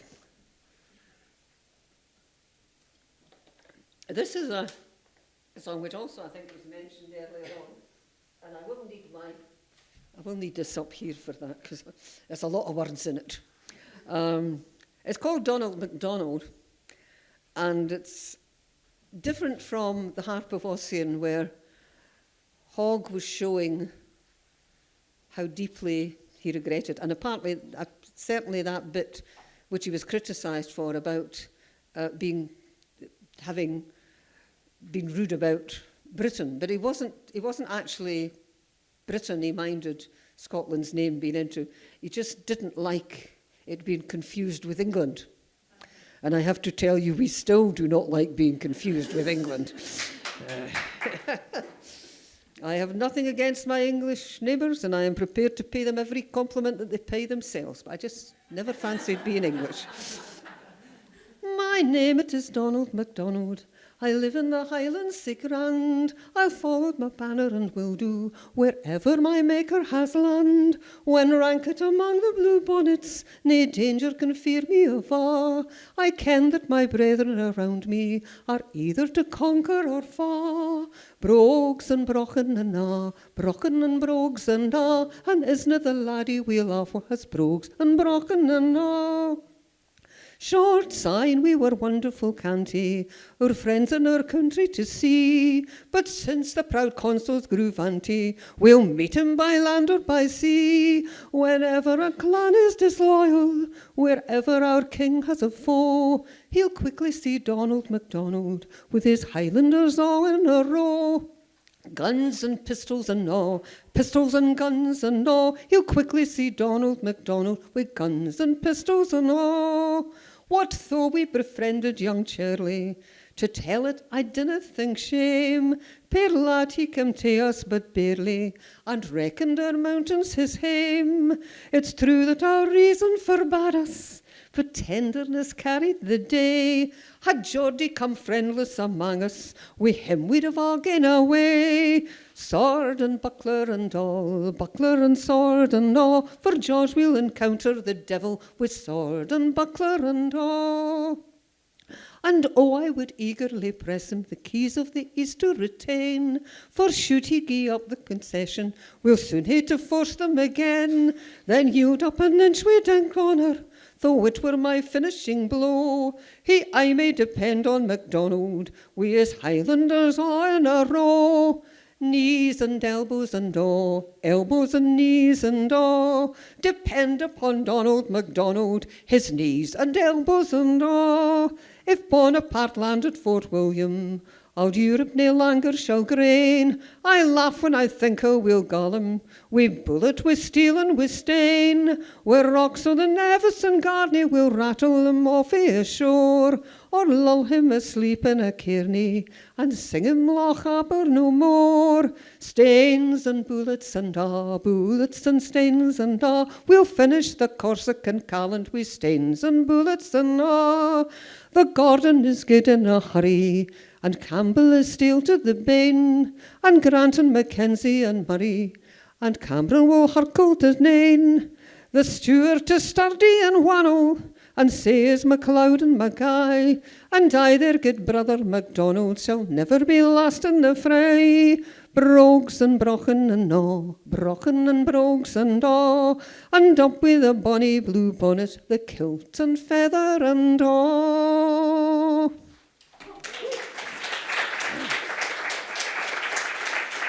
Thank you. This, actually, I sang that. For years, I've sort of thought, knees and elbows, what on earth's he on about? Knees and elbows and all. So I was in one of our local high schools in the north of the city, which is sane enough, actually, both for Joni and Billy. And I was teaching them this song as part of a project that they were doing. And I happened to say, I've never understood that bit about knees and elbows and all. And from the back of the class came a thing, Miss, it's because he was a crawler. And I think a crawler, I'm not quite sure what the American equivalent of crawler is, but it's somebody who wants to keep in with the bosses. What would you say? Round noser. Sorry? Round noser. Oh, I like that. No, yes. Yeah. I like that better, actually. It's more to the point. Now, time is fidgeting? That's not the word I was looking for. Fidgeting away with us. So I'll do my last couple of songs, and thank you very much for having me. You've no idea what an honour it is to be in the Library of Congress at all. It's so beautiful, and as I say, I've been nicking your stuff for years. I know I haven't. I've actually bought the records and the CDs. But I've still been using it. This is a song which should actually have more of a sort of compass than it has. And there's 3 reasons why it hasn't. It carries the same tune, or is carried on the same tune as a song called The Sheeran, which is a wonderfully lively song, which has 2 distinct strands of it. There's the one in the West where it's all violence and rape and murder and lots of blood around the place. And the East version, which is a bit more gentle and concerned, and he still runs away, but it was a bit more gentle and concerned about running away and leaving her with a baby. And I could be very rude and say that sums up the divide between the West and East of Scotland, but no, with Billy here. So that's one reason why it hasn't got on. The other reason is that the Sheeran was found by one Thomas Lyle, who turned it into I think Twee is probably being kind to it, little piece called Kelvin Grove, where everybody fairies go wandering through the dale and at midnight and all this kind of thing. And I have loathed that since I was 8 years old, for the simple reason that we were sitting in class one day and we had the music teacher in, and we did all the stuff that you do with the music. We had the modulator, and we had the sight reading bit, and we had all that kind of thing. And then she said, I'm going to teach you a lovely Scottish song, children. She sat down at the piano and started the tune. Of course, Smarty Breeks at the back. I said, Miss, I know that song. My daddy sings that song, miss. Oh, how lovely, Sheena. Would you like to come out to the front of the class and sing it for us? And her eyebrows started to disappear up into her hairline. And by the time I got to the line, her belly's row and foo, I was outside the door for the rest of the lesson. So I never listened. And the third reason that I think it hasn't caught on is that it's actually about a lady trying to discourage a young man from drinking. And despite apart from a little aberration in the 1920s, when a prohibitionist called Edwin Scrimmager was elected for the City and Royal Borough of Dundee as an MP, taking the seat of a fella who you may have heard of called Winston Churchill. Temperance has never really gone down well in Scotland. Although the Scottish Government is doing its best. Putting the prices up. Mind you, it's working. I went to my nephew's friend's party the other week, and I thought, as you do in the evening, I thought, I'll nip across and offer the boys a drink. And we were at one of the pubs in the town. And I said to them, okay, guys, what are you having? There was about 6 of them. 4 of them had smoothies, and the other 2 had apple juice. Anyway, it's called Ladies' Evening Song. Oh, the glass is no for you, bonny laddie, oh. The glass is no for you, bonny laddie, oh. The glass is no for you, for it dyes your manly brew, and it fills your roaring foo, bonny laddie, oh. Then drive us not away wi' your drinking, oh. We like your presence mair than your thinking, oh. How happy you will be in our blithesome company, taking innocence and glee for your drinking, oh. Now you're in our glancing bright, bonny laddie, oh, with a pure and joyful night, bonny laddie, oh. But at 10 o'clock at night, take a lady's worth in plight. We will see another sight, bonny laddie, oh. There's a right path and a wrong, bonny laddie, oh. Oh, you needna argue lang, bonny laddie, oh. For the mair you taste and see of our harmless company, aye, the happier you'll be, bonny laddie, oh. Oh, the glass is no for you, bonny laddie, oh.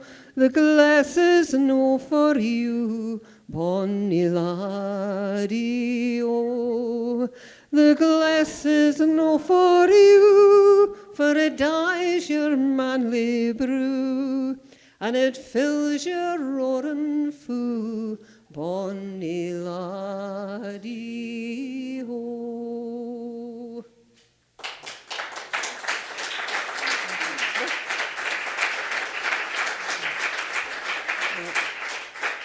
Excuse me.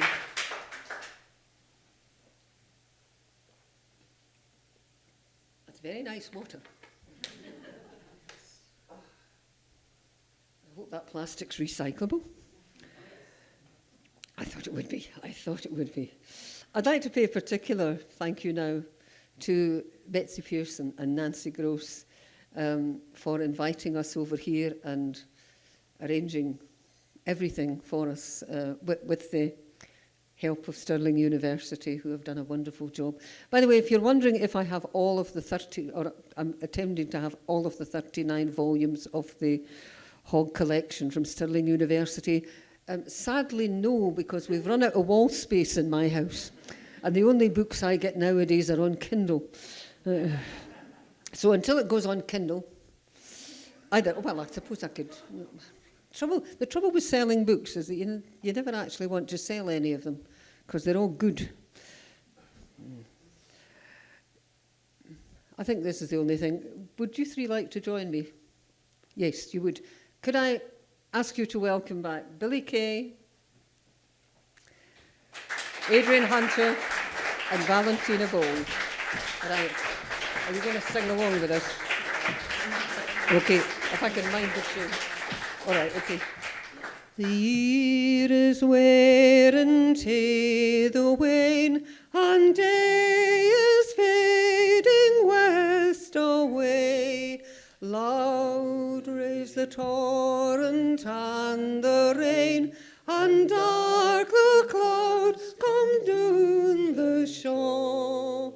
But let the tempest tout and blow upon his loudest winter horn. Good night and joy be with ye all. We'll maybe meet again the morn. Oh, we hae wandered far and wide, o'er Scotia's land, o' firth and fell, and mony a simple flower we've culled, and twined them with the heather bell. We've ranged the dingle and the dell, the hamlet and the baron's hall. Now let us take a kind farewell. Good night and joy be with ye all. Ye hae been kind as I was keen, and followed where I led the way, till ilka poet's lore we've seen on this and many a former day. If e'er I led your steps astray, forgive your minstrel inns for all. A tear falls we his parting lay. Good night and joy be with you all. Thank you. And good night.